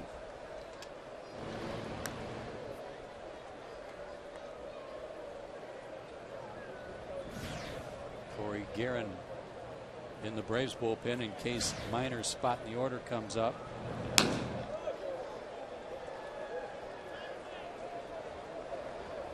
Yori Hernandez has a bat in case that happens. But it's not going to happen as Conrad fans for the second time, and that's 7 strikeouts now for Latos. Still tied after 6.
Two tie, Tom. You'd expect to see hats from both sides. Yeah, when it's a close game like this, yeah, I was anticipating seeing the bookends, but there you have it. Latos, 6 innings pitch, real good ball game to this point. Mike Minor, same thing. He's going back out there for the 7th.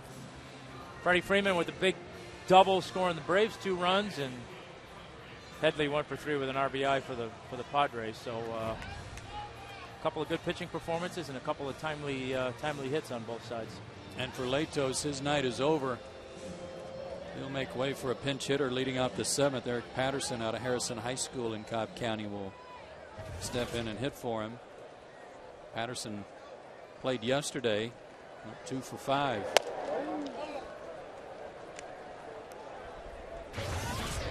Santos finished with a flourish.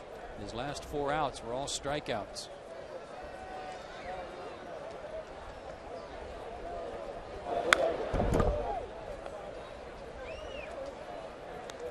I think when you walk 4 guys, you've got kind of a 50-50 ball to strike. The fact that he was able to get through 6 innings with 2 runs, I think, is a pretty good indication of the kind of stuff that he has.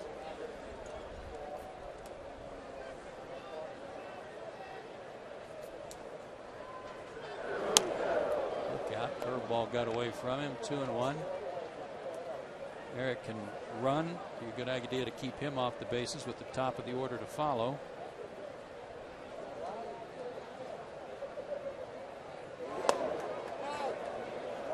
Three and one.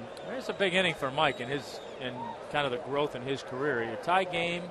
He knows if he can get through this inning, he can give himself a chance to win the game, but more importantly, give the bullpen a break. That'll be right back under us. Full count. You know, sometimes emotionally, that pressure as a pitcher of knowing, all right, I'm in the 7th inning, this is going to be my last inning, man, just let me get through this inning and have a chance to get a win and help the team win a game. And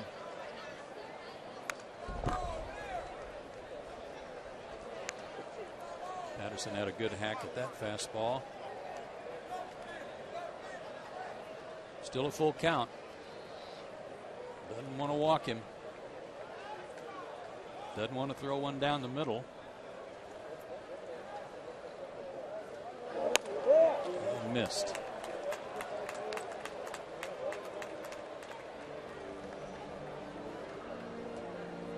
It's his 3rd walk and his first since the 3rd inning, and here comes Freddie Gonzalez.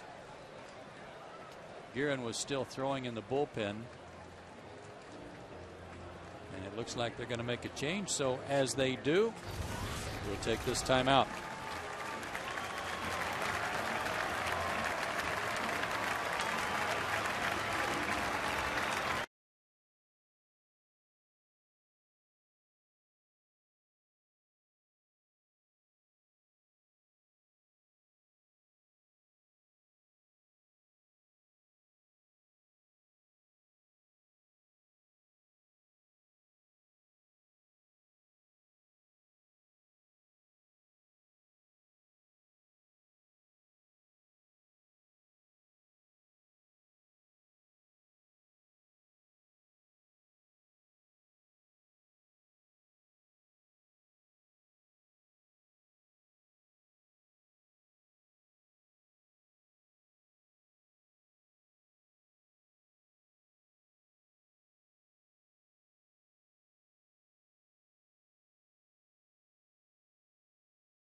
Belongs to him.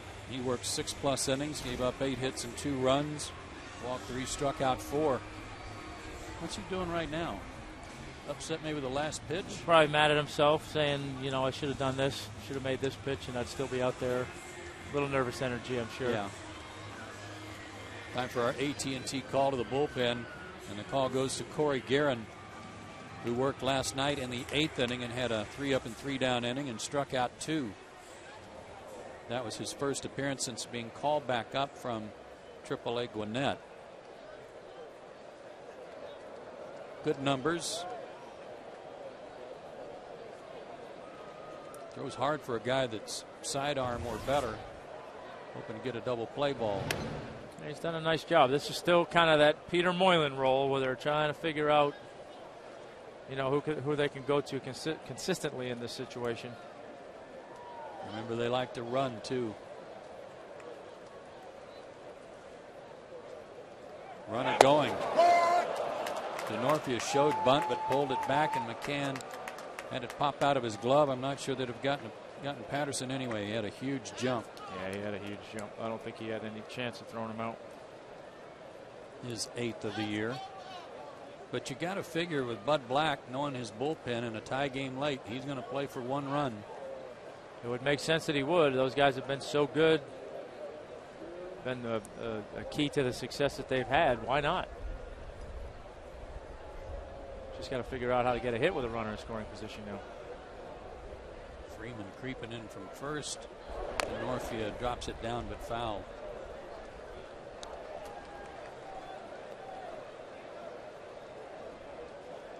This is their time of day right here. That generally speaking is a good formula for success anyway. If you can be a ball club that can score runs late, that usually works in your favor. And when you couple that with as strong as their bullpen's been from the 7th inning on. Almost hit him. They took the bunt off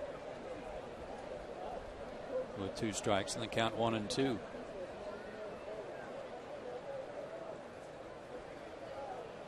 Go ahead run at second, nobody out.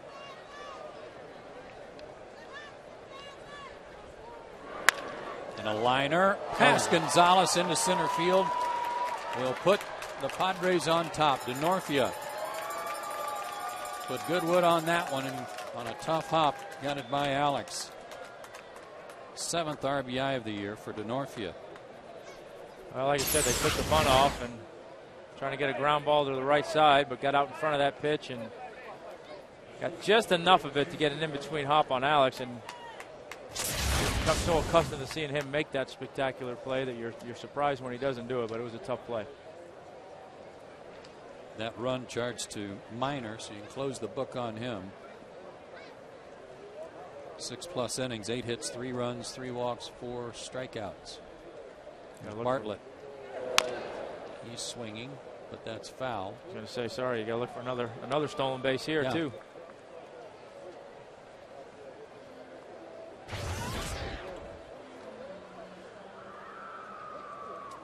Yeah, with nobody out, they're not going to settle for 1.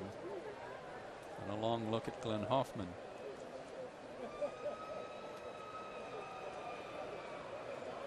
Another big lead for DeNorfia.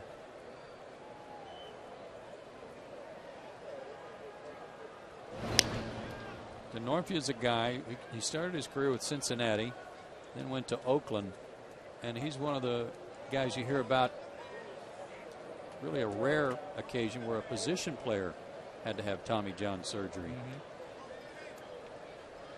Yeah, every now and then you'll hear a position player.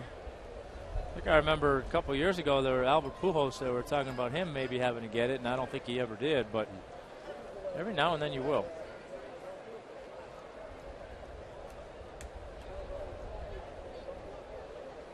Oh, and 1 the count.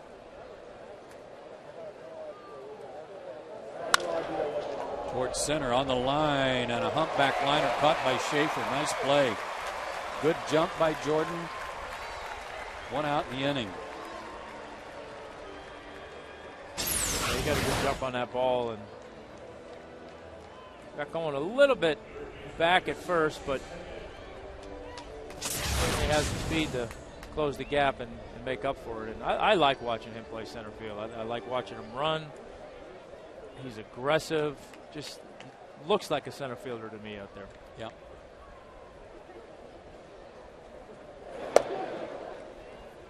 This is Headley, who switches around to bat left-handed. Had a big double in the 3rd inning to drive in a run. 1 for 3. He's also hit into a double play. Braves would like to see that right here.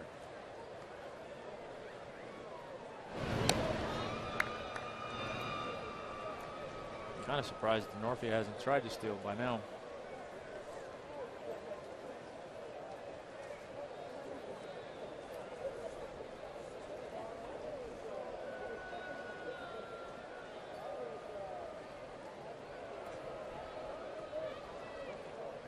Headley came into the game hitting .275 right-handed, .267 left-handed.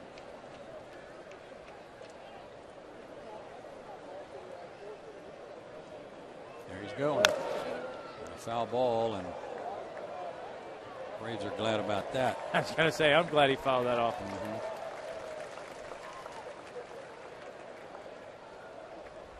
Dave Roberts is now the first base coach for the Padres and works with their base runners. I knew a thing or two about that, and one of the things they're doing, I noticed, is when they take their leads, and it's a big lead for Denorfia, they're not really, their shoulders are not really parallel to, say, the third baseline. They're actually angled a little more towards center field. A little opened up.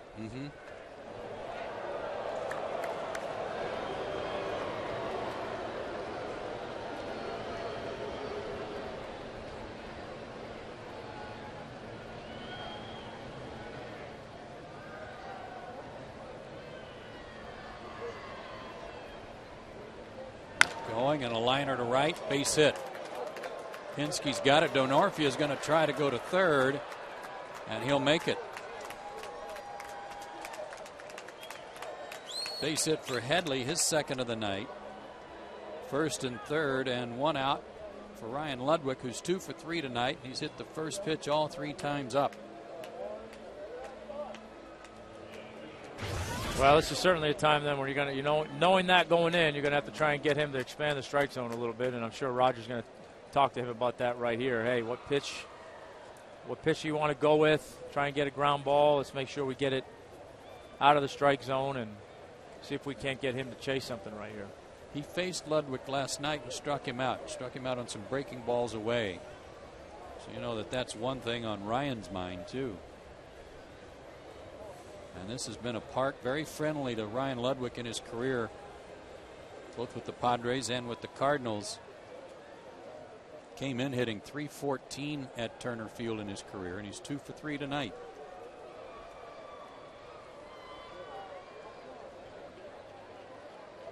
Well, as well as he hits in this ballpark, maybe this is the guy you look at for trading deadline. Can't beat him, join him. Yeah. First pitch swinging, line drive, base hit. A run is in. Headley headed to third. He'll make it. And for the 4th time tonight, Ryan Ludwig jumps on the first pitch, and he's 3 for 4. And he's got his 35th RBI of the year. Well, he didn't waste any time, man. And first pitch fastball, and for a guy who's ultra aggressive, that's caught way too much of the strike zone. Yeah, Corey's been in the middle of the plate a lot this inning. Same situation with another run in. It's 4-2 Padres, and they're on the corners with one out for Ken too. He's 0 for 3.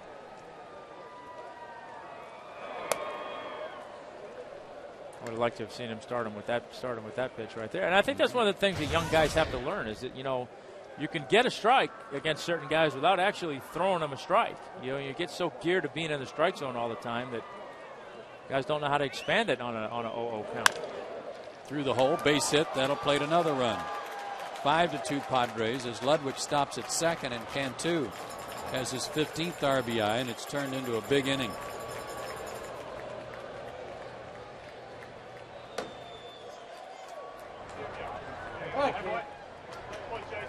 And Matt Latos, the beneficiary of all this, he's still the pitcher of record for San Diego. All of a sudden, the Padres went from 1 for 5 with runners in scoring position to 4 for 8. 3 straight singles, 4 hits and a walk in the inning. Forsythe looks at a strike.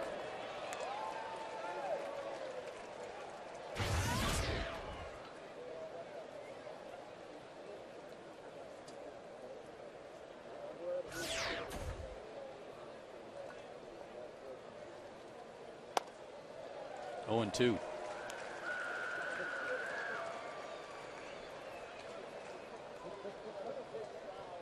the other side of the coin, Mike Minor is also the pitcher of record because that first run that crossed belonged to him.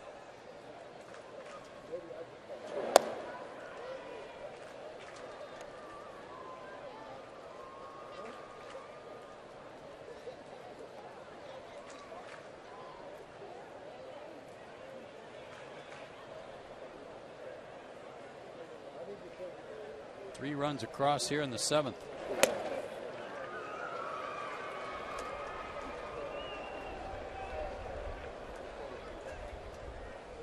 Looks like Gregerson will be the next to pitch for the Padres. He was already up. Sherrill and Linebrink warming up behind Guerin. There they are. Yes, he did. 2 out. First strikeout for Guerin, and here comes Freddie Gonzalez with a left-handed hitter due up in T. Cody. Freddie's going to bring in Sherrill to face him and try to get out of this inning without any more damage.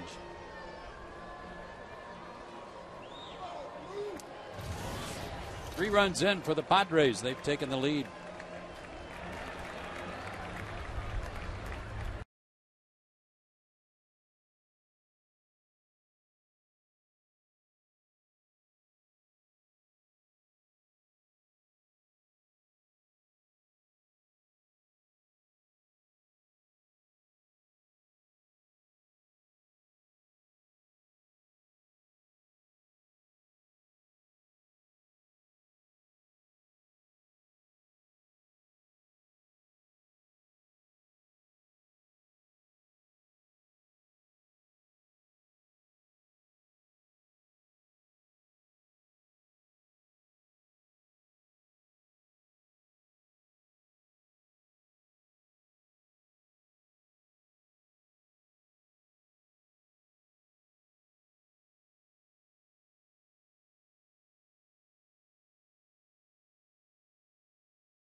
Sponsor of the Atlanta Braves. The Braves make the AT&T call to the bullpen, and George Sherrill will be brought in, third pitcher of the inning for Atlanta. Try to stop the bleeding here. The Padres have 3 across. George took the loss last night, or yesterday afternoon, I should say, his first as an Atlanta Brave, when he gave up the home run to Phillips in the 10th inning. He'll face T. Cody here with runners at first and second, 2 out. The inning started with a leadoff walk. His job right here, get this thing over with, get the Braves back in the dugout where a couple bloops and a blast, they can still tie this thing up.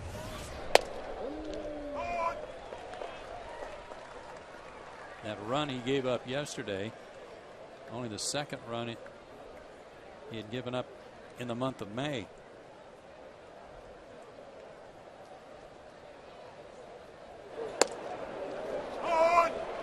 Right on the corner, 0-2. T. Cody 0 for 2 with a walk. He struck out twice against Minor.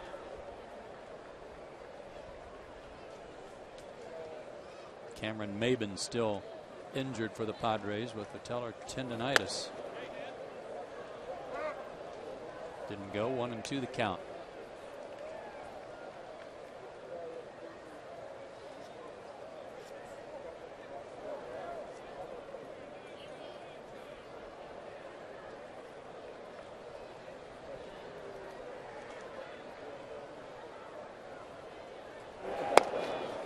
Breaking ball missed. 2-2.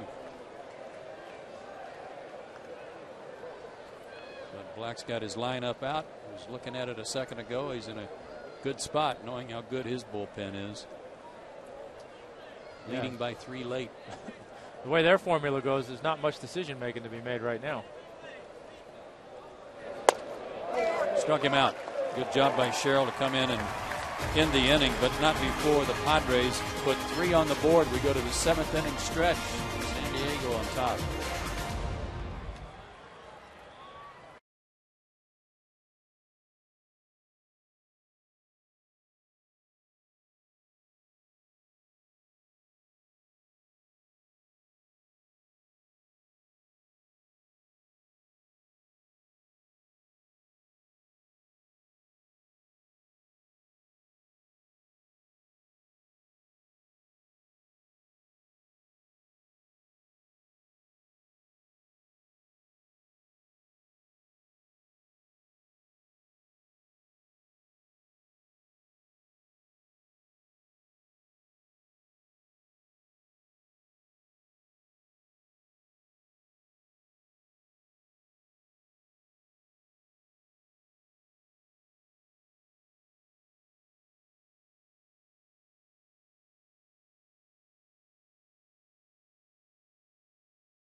by SunTrust, by AT&T Uverse, by McDonald's, and by Toyota.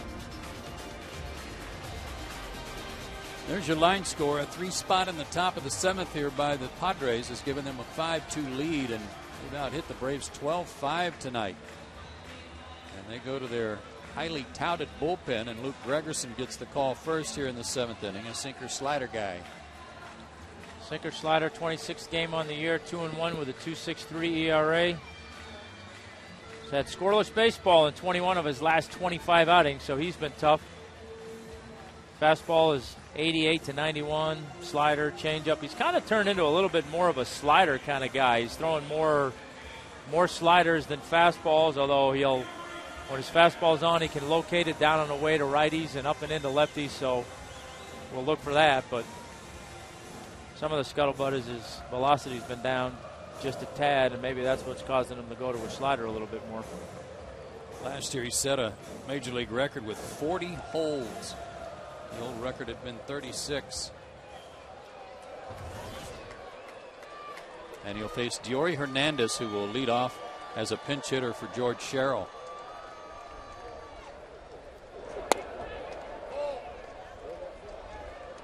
A comparison of these two teams and their bullpens. National League leaders, Padres at 232 and Atlanta right in there behind them. 3 teams in the National League East in the top 4. Not surprising.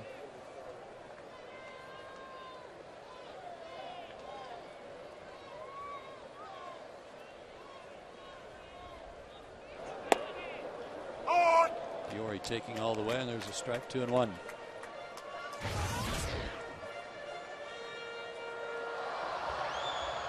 Three for 14 since he got called up, but a couple of big hits, especially late in the game. And there's another one back through the middle. That seems to be his spot. T. Cody bobbles it, but gathers it back up, and a good start for the Braves in the 7th. Well, certainly a reputation you want as a guy coming off the bench. You get key hits late in the game, and got a slider right there, drove it right back up the middle, and a good start for the Braves in their bottom half of the 7th inning. Pinch hitter got it started for the Padres in the top of the inning when Patterson walked. Jordan Schaefer looking for his first hit of the night. He's 0 for 3.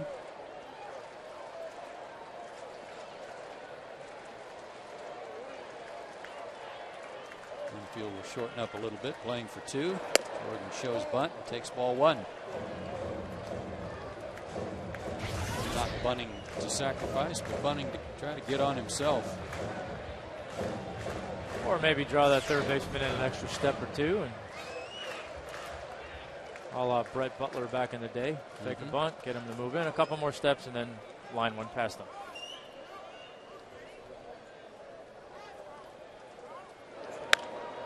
Pops it up instead. Headley has it, 1 out.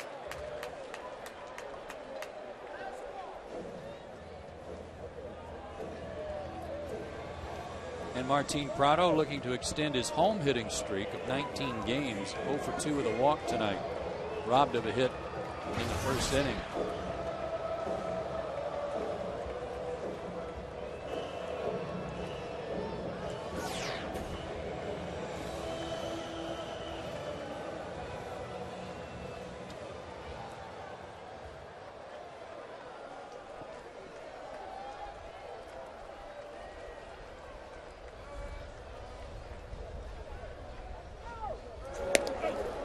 Gets away from Johnson, and Diori will go to second. We'll wait to see how they score that one. That could be a pass ball. Should be. Hit him right in the glove. It is a pass ball.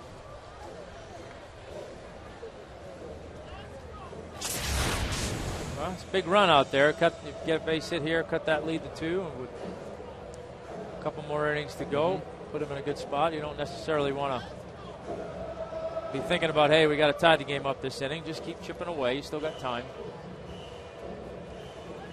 As you mentioned earlier, Tom, the last Braves player to hit in 20 straight games at home was Chipper, but it wasn't in this ballpark. was at Fulton County Stadium in 1996. Yeah, he hit pretty well over on that one, too.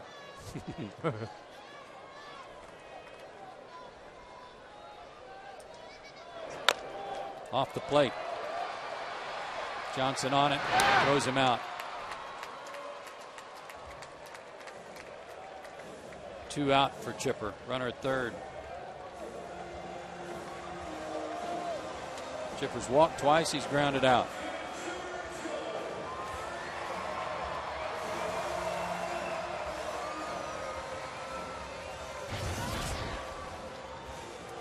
Well, we'll see what he does here. You got to be careful. He's going to keep throwing that slider. Have that coming down and in on Chipper in his wheelhouse. He catch a little bit too much of a plate. He can hook one of those things down the right field bleachers.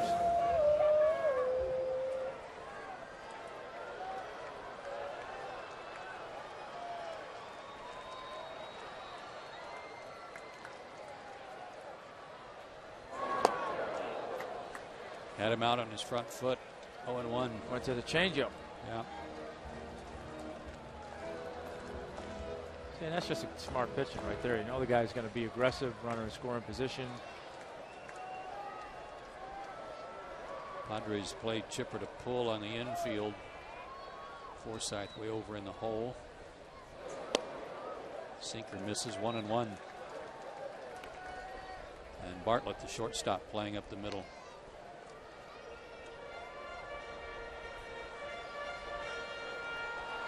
Five runs, 12 hits for the Padres.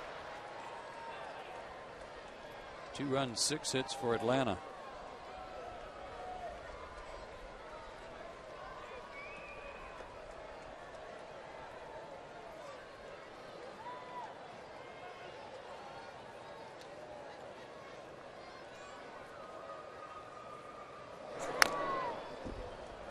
One and two the count.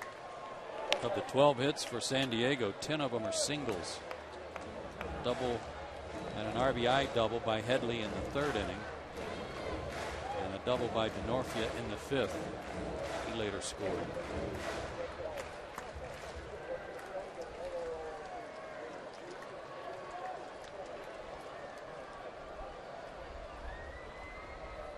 Chipper looking for his 30th RBI of the year.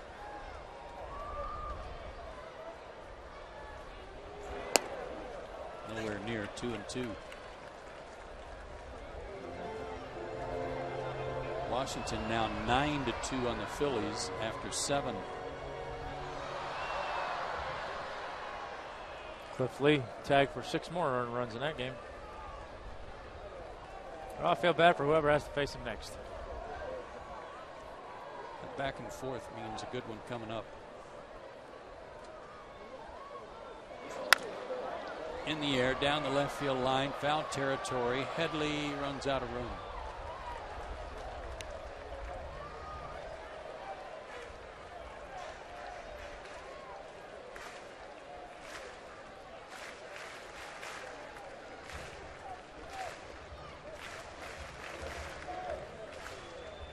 They're having some luck with Chipper here with these change-ups.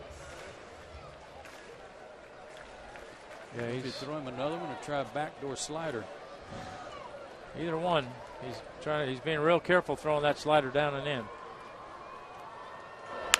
There it is, and he roped it to right. Base hit. A run in, 5-3. Made a mistake with it, and Chipper made him pay, and he's got his 30th RBI. No, he kept trying to stay away from throwing him that slider, and tried to backdoor that one and threw it right down the middle, and he's lucky Chipper only got a single out of it. Still fooled him a little bit with the speed, but stayed back long enough to drive it into right field for a base hit. Padres are going to make a double switch here. We'll fill you in on the changes when we come back.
Go on top. Braves still batting here in the 7th inning. And these changes for San Diego. Alberto Gonzalez checks in. He'll play second base and bat 9th. And the new pitcher is Corey Lubke, left-hander. Plug him in the Forsyth spot in the order, which is number 6. There are his numbers on the year, but Tom, he hadn't pitched since the 22nd of May. Yeah, it's been a long time for him. Sinker, slider, four-seam fastball, change-up. Big spot for him right here. Braves have the time run at the plate, and Brian McCann. Padres certainly want to get through this inning, maintaining a 2-run lead and turn it over to the back end of their bullpen, so it should be a good battle right here. Brian has doubled, walked, and struck out.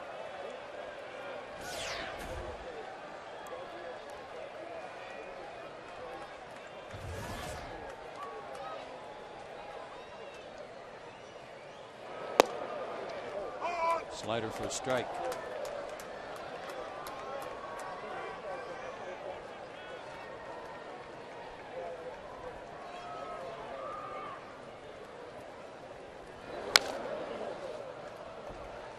And McCann quickly in the hole, 0-2. Yeah, he's gone 16 2/3 innings of scoreless baseball before giving up a run, and then gave up another one right away his last appearance in Seattle, and hasn't seen the mound since.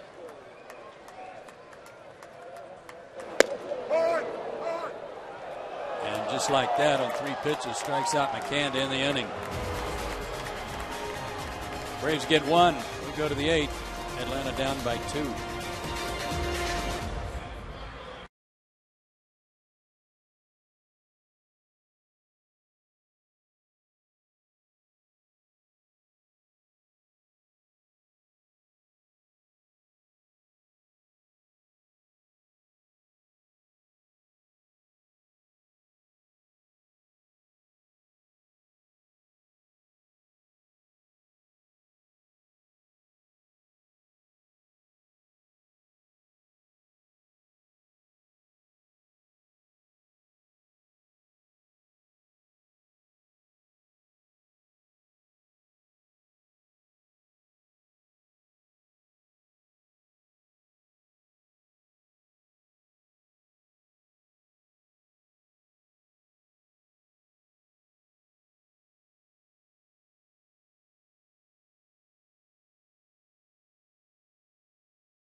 For Atlanta, AT&T call to the bullpen goes to Scott Linebrink, who is on for his 24th appearance. Tom, on for the 24th time, 1-1 with a 4.66 ERA. Picked up the win his last time out on the 28th against Cincinnati. Pitched 2 innings, gave up a hit, a walk, and a strikeout. So his job here will be to hold the fort and give the Braves 2 more chances to tie or take the lead. Of course, with all the extra inning games the Braves have been playing, they'll probably tie it, I'm sure. I would guess. I prefer they just win it outright at 9. I would prefer that too. 12 extra inning games for the Braves this year. They're 6-6 and 8 out of their last 18. 2-run difference right now, though. Ron Johnson will lead off, then Gonzalez, who was just into the game, and then DeNorfia.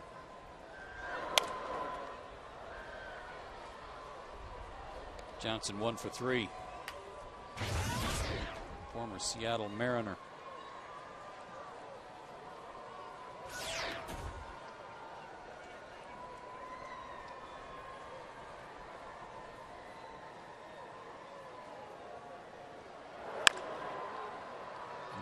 Chopper out to second base, and Conrad's got it.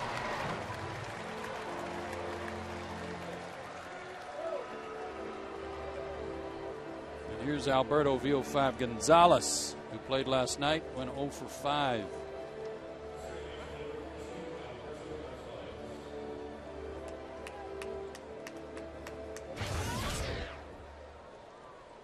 Two for 14 on this road trip. Former Washington National. Is there anybody out there that remembers Alberto VO5? Other than old gentlemen like myself? Yes. Ernie. Ernie? Ernie's watching tonight. I'll bet he does.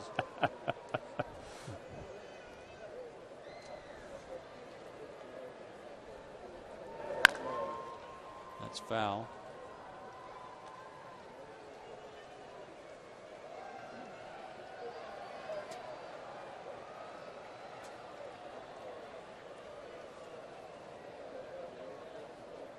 Linebrink ahead 0-2. Soft liner, base hit past Chipper on an 0-2 count. Gonzalez with a wide turn, but he'll hold there with a 1-out single. Back to the top of the order. DeNorfia at the plate, and he's had a good night. 2 singles and a double. He's scored twice. 3 for 4. Good-looking player. Scrappy, grinder. You see that he does a lot of things to help the team win ball games, and certainly the kind of guy you like to have and like to have in your leadoff spot.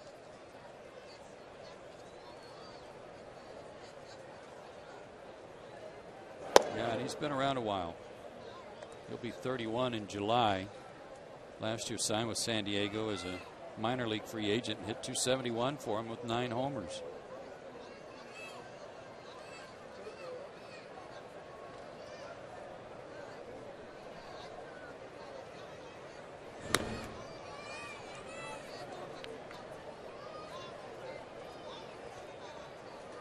Spent parts of 3 seasons with Oakland before becoming a free agent, and all told hit .281 for them. High in the air to left. Prado appears to have room. Back to tag is Gonzalez. He does tag. He's going to come. A throw by Prado off the mark a little bit. And some good base running there by Gonzalez to advance. 2 down.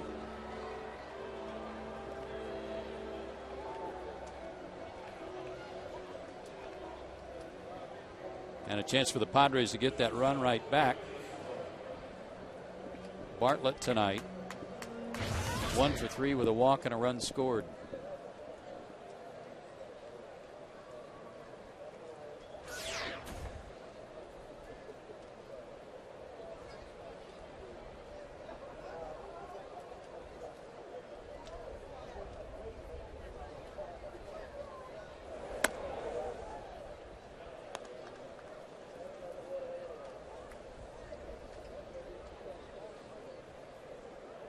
In the Braves half of the 8th inning, Hinsky, Gonzalez, and Freeman due up.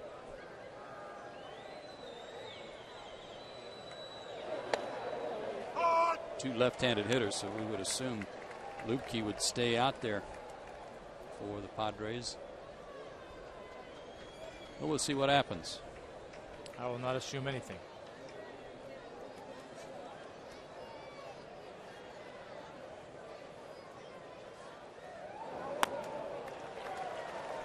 One and two. Gonzalez getting a huge lead. Got to keep an eye on him.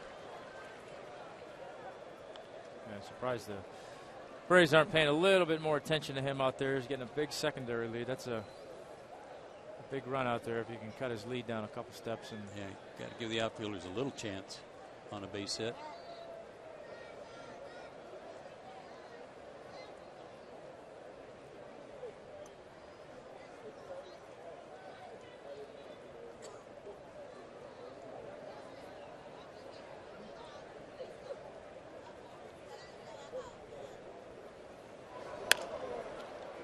Popped up. Shallow right center. Schaefer wants it. He's got it. The inning is over. To the bottom of the 8th.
Half innings.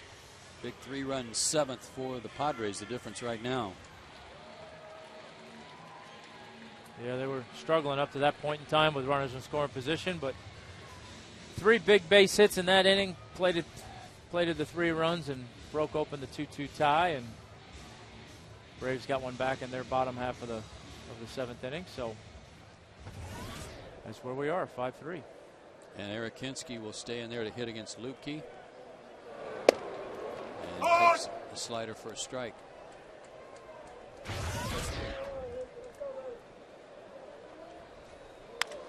Another slider. Gonzalez off balance, throws him out. 1 away. Hinsky 1 for 4 on the night. And Alex Gonzalez 0 for 3 tonight. Needs a hit here to extend his modest hitting streak. It's at 6 games.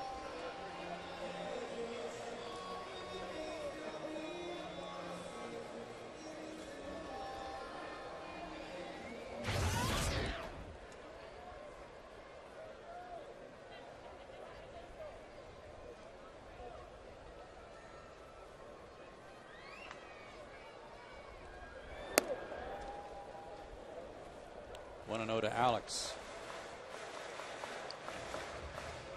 Need a base runner to bring the potential tying run to the plate.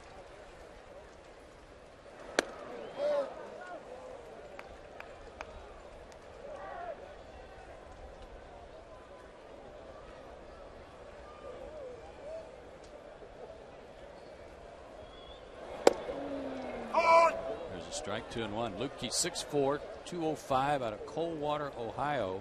That's where he was born. Lives now in Maria Stein, Ohio. That's a new one to me. 2-2. I hadn't heard that place. Like a name, 2 words. Maria Stein, Ohio.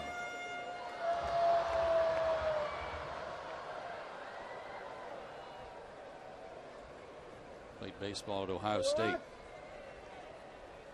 Sure he's glad right now he didn't play football. Full count. I'm not going to go there.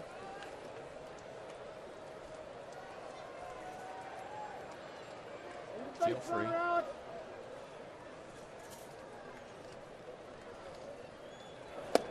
Got it. Strikeout number 2 for Lupke. Time now for the Coors Light Cold Hard Blast. Came off the bat. Big double there, fastball away. Just drove it right into that gap, right where it was pitched. Fastball away, took it the other way. Big double, gave the Braves the lead at the time. And just a beautiful Freddie Freeman-esque swing right there. 2 for 3 on the night, make it 3 for 4. Tying run to the plate in the form of Brooks Conrad. The only out that Freeman's made tonight was a line shot out to second baseman Forsythe back in the second inning.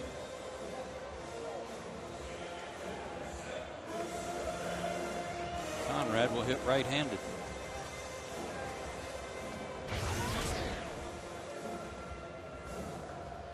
Something he's only done 5 times so far this year. He's 0 for 5 with 3 strikeouts.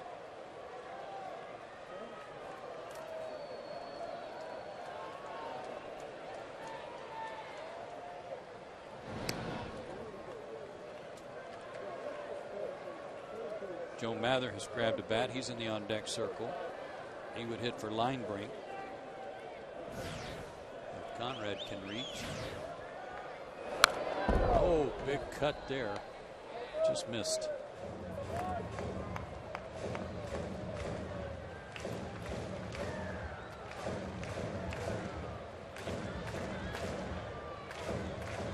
think we just got the look there, Tom. Yeah. Brooks. Yeah. That little sigh of yeah. Missed my pitch. Man. Hope I get another one.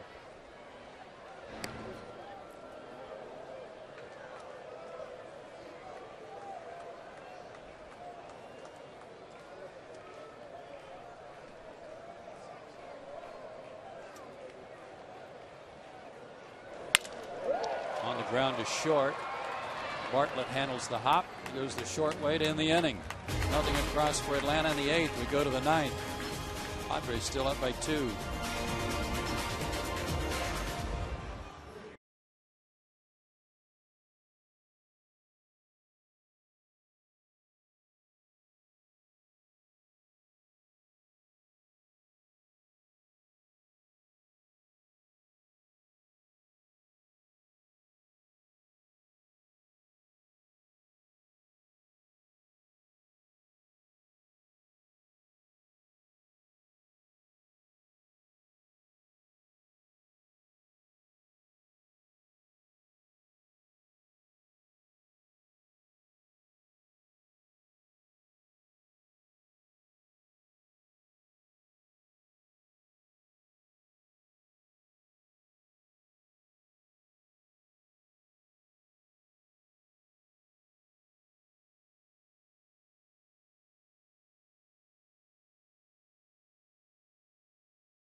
And the Braves make the AT&T call to the bullpen once more.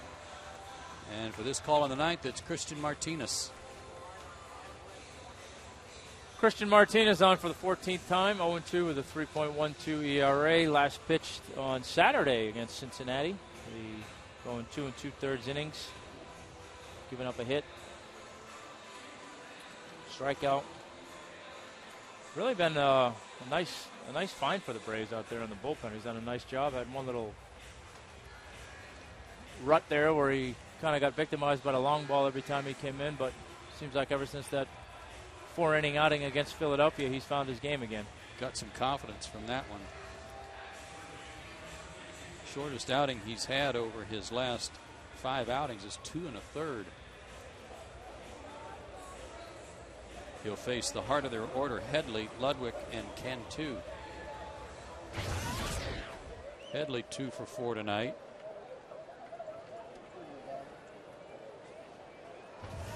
He has driven in a run. He has scored a run.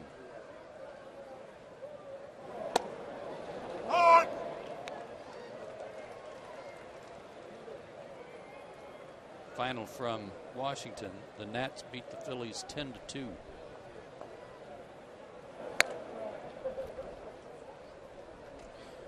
Well, that'll be the silver lining if this score holds up, which we hope it won't.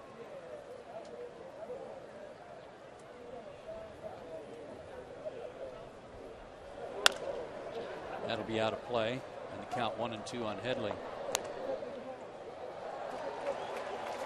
18,782 here tonight.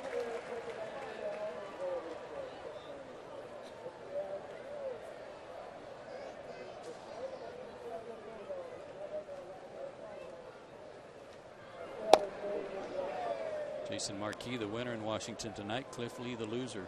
What was his record? 4-5 for Cliff Lee. 6-2 for Jason. He's bouncing back, having a nice year. Struck him out. Good start for Martinez. Got to hold him right there. And Ryan Ludwig is 3 for 4 tonight. 3 singles and an RBI. All of it on the first pitch. He's only seen 4 pitches tonight. He hasn't seen a pitch that he hasn't liked yet. It was the old scouting report on Rafael Belliard. Never met a fastball he didn't like.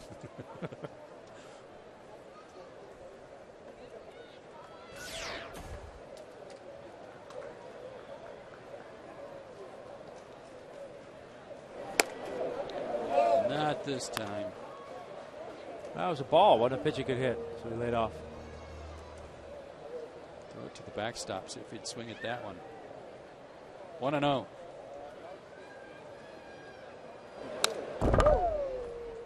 But he got tired of waiting. 1-1. 2 pitches. This is a lengthy at bat. Almost worn out.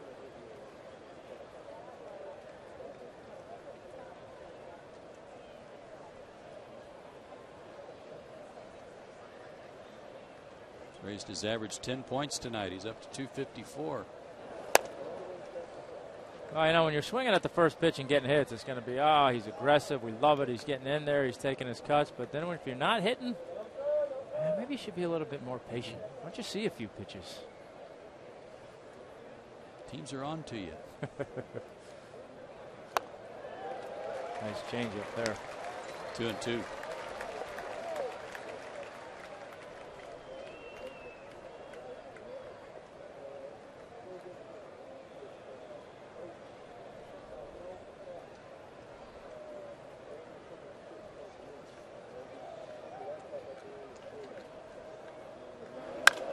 And through the hole, he's got his 4th hit of the night.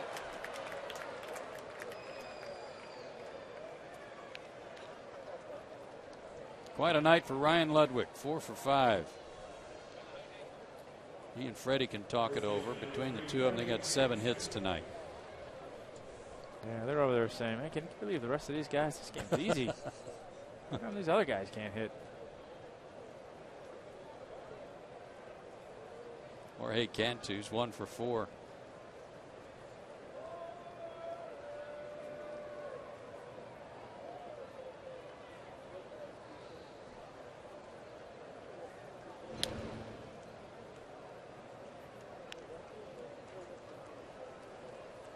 In the Braves' 9th, it'll be the pitcher spot. And then Schaefer and Prado.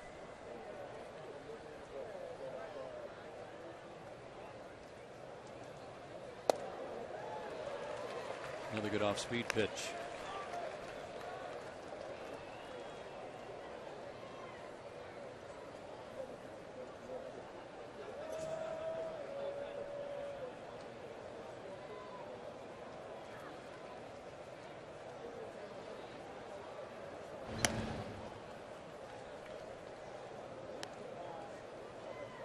Braves led this game 2-1 after 4 innings, but the Padres promptly tied it in the 5th.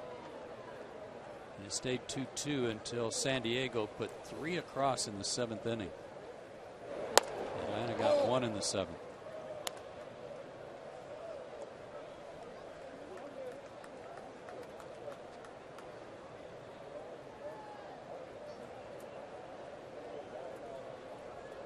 No home runs in the game, but 22 hits combined.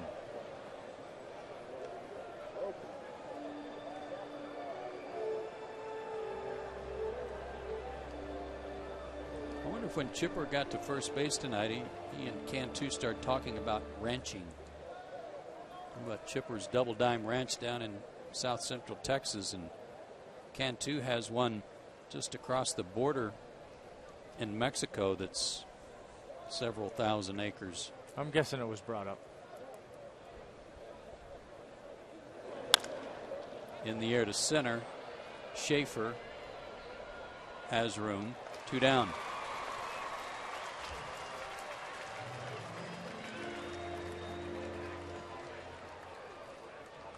And Brad Hopp will hit for Lubke.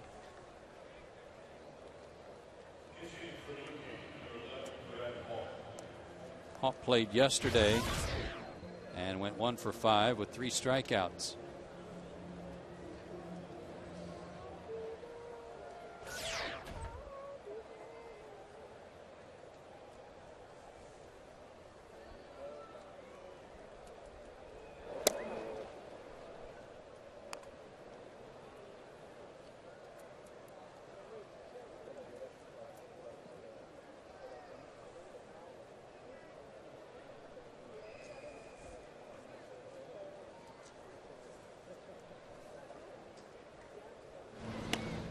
Saw the numbers on Hopp at 239. He's 0 for 4 as a pinch hitter.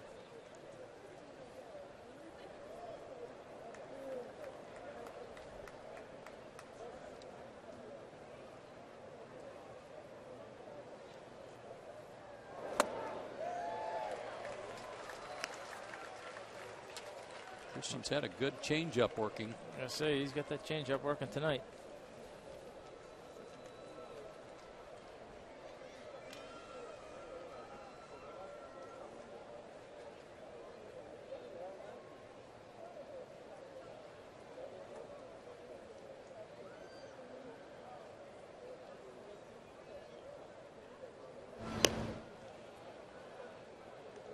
And doing his job, holding the runner close, trying to make sure he doesn't get a huge jump in case Ludwig tries to run. Doesn't run as much as his teammates, but a tack on run, they don't want to allow that. No, yeah, you could at least pay attention to him over there and not let him get a walking lead and have an easy stolen base. 1 and 2 now to Hopp.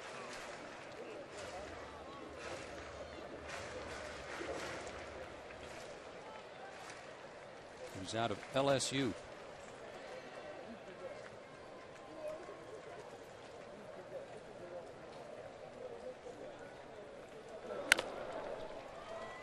That's off the shin guard of Brian McCann.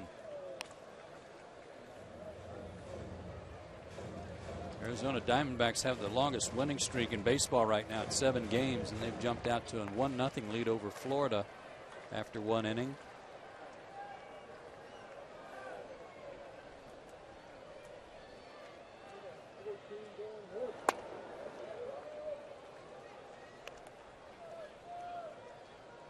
Two and 2.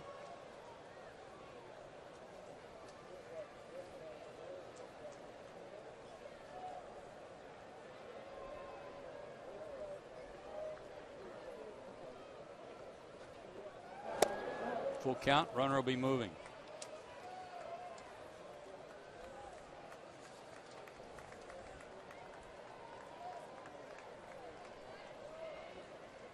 T. Cody on deck, left-handed hitter. They play behind Ludwig. He's running. And strike 3 call. Hopp knew it. 2 strikeouts in the inning for Martinez. Last call for the Braves. They're trailing by 2.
Rally caps all over the place.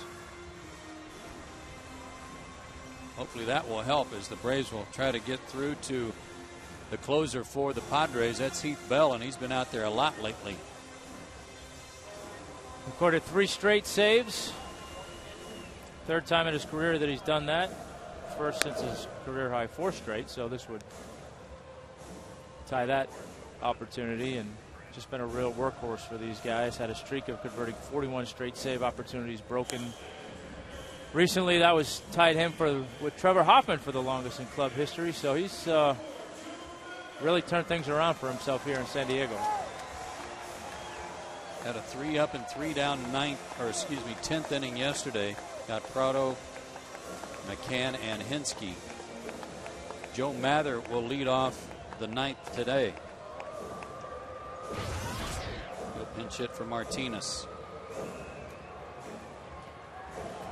Mather, Schaefer, and Prado due up.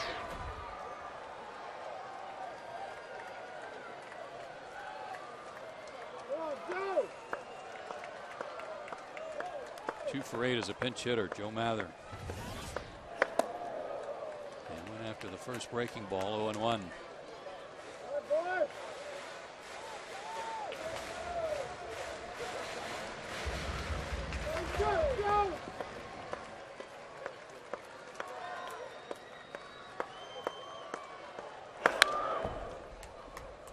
And a 96 fastball fouled back. This guy throws harder now than I remember when he was your teammate. Yeah, I mean, there were stretches where he would get it up there a little bit, but not consistently where he is now, and really has honed in that big breaking ball that you saw for strike 1 against Mather. So he's, hard fastball, big curveball kind of guy, and just comes right at you. Mather stays alive. I don't know if it's the uniform doing him justice, but he just appears to be in better shape. He's got a big body. He's listed 6'3", 260, but he actually looks in better shape and trimmer now than he did with the Mets. Yeah, I agree. He's never going to have a quote-unquote great body, but he certainly looks like he's in better shape. Like you and me. Right. I mean, not many people do. 1-2 the count.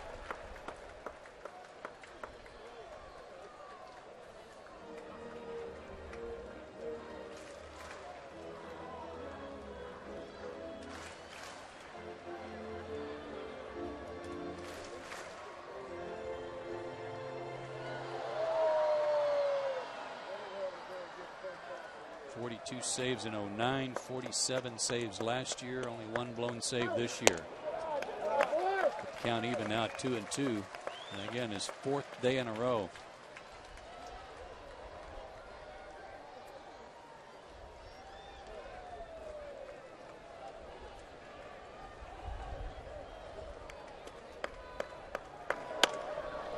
In the air, foul territory, first base side. Cantu puts it away, 1 out in the 9th.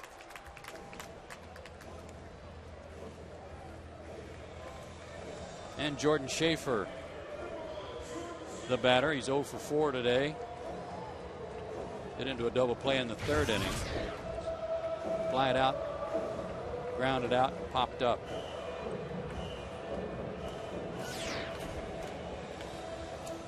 Has not attempted a bunt tonight. Might see him do that to try to get on base ahead of Prado. Braves need a base runner to bring the tying run to the plate. Be a good time to keep that modest 5-game hitting streak alive. Get on there for Prado or Chipper or Mack or all of the above.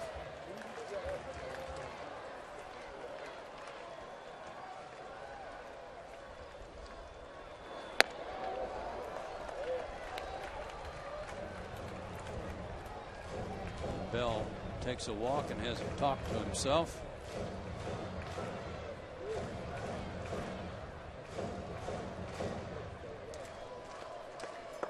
Two and 0 the count.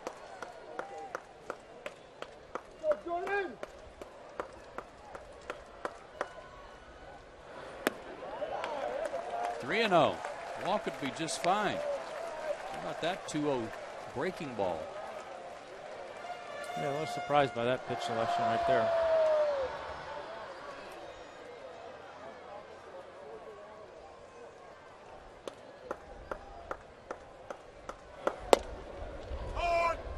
And pours in a strike, 3-1.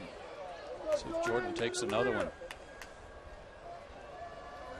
Well, unless it's right in his happy zone, wherever that is, I would. And even then, I still might. Nowhere near. Tying run to the plate. And Martin Prado.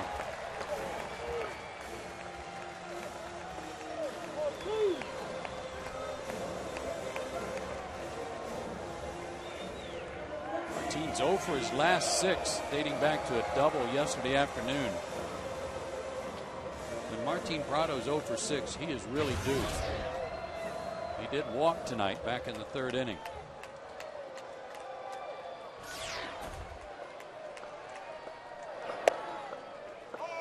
Made him throw a strike, and it's in there.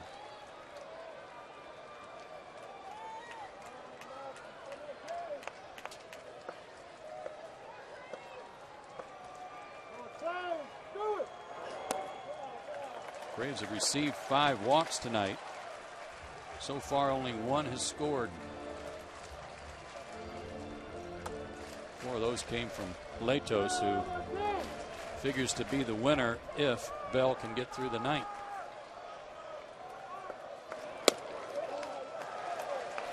Missed high, 2-1. Going to that breaking ball an awful lot. Sure is.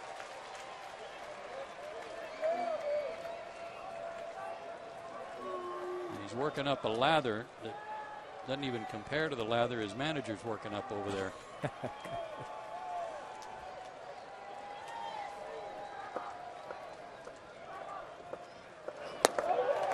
3-1.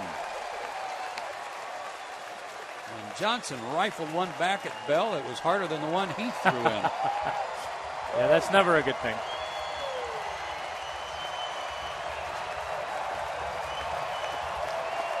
Let's see what Martin's approach is here.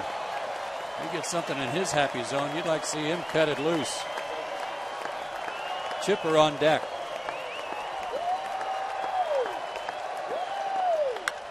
Popped him up. Who wants it?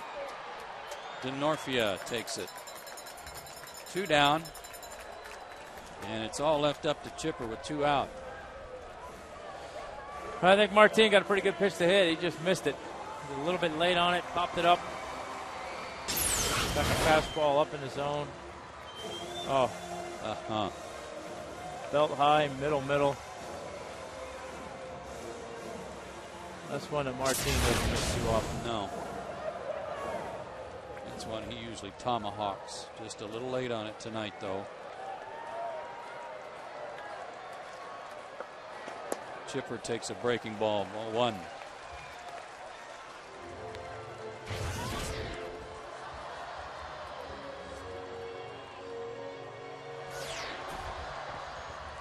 Well, this was what the Braves wanted, somehow, some way, to get Chipper and Mack an opportunity to hit here in the 9th inning. So, see if we can get Mack up there. Runner goes. They're not holding him, and it's a strike call. Schaefer's run doesn't mean anything to the Padres. Defensive indifference, or did they call it a stolen base? Gave him a stolen base. That's odd. Well, home team love. Chipper fouls one back. That one got in on him at 95.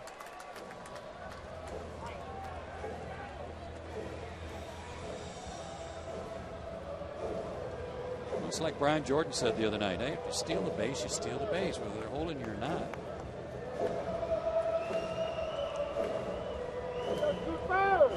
That's good by me. Chipper's got a battle now. 2 out, a 1-2 count. Hard hit in the hole, base hit. That'll score Schaefer. It's a 1-run game, and Chipper has his 2nd RBI of the night.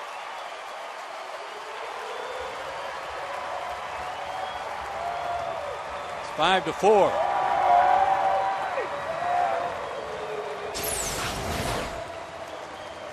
Fastball up and away, and Chipper just drove it the other way like he's done so many times over the course of his career. And gets him 1 run closer with Brian McCann coming to the plate, swinging a hot bat, and Dan Ugla on to run for Chipper over at first base.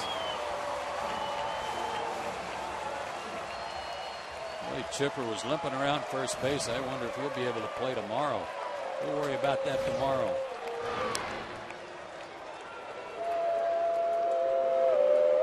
Now the Padres have to hold Ugla as he represents the potential tying run.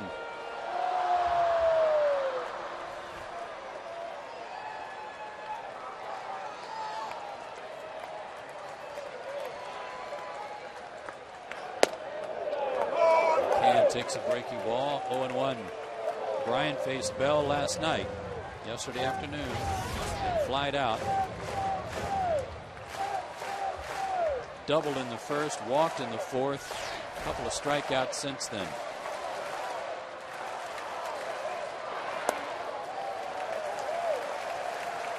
Bell's been getting ahead of the count, but he can't put anybody away.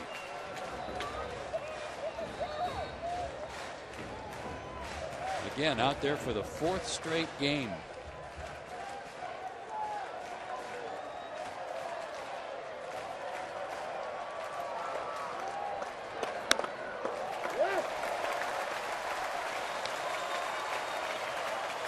I don't know if he's thrown a breaking ball for a strike yet. Might be all right if he hang one more.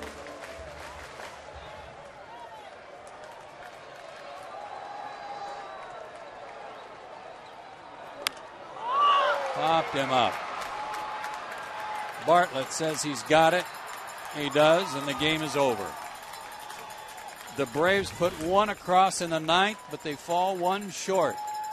And the Padres win their 4th straight game and their 2nd in a row against Atlanta.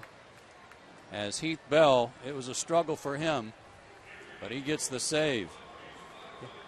Here's our Toyota play of the game, and of course, it's going to come off the bat of Ryan Ludwig. He had 4 hits tonight.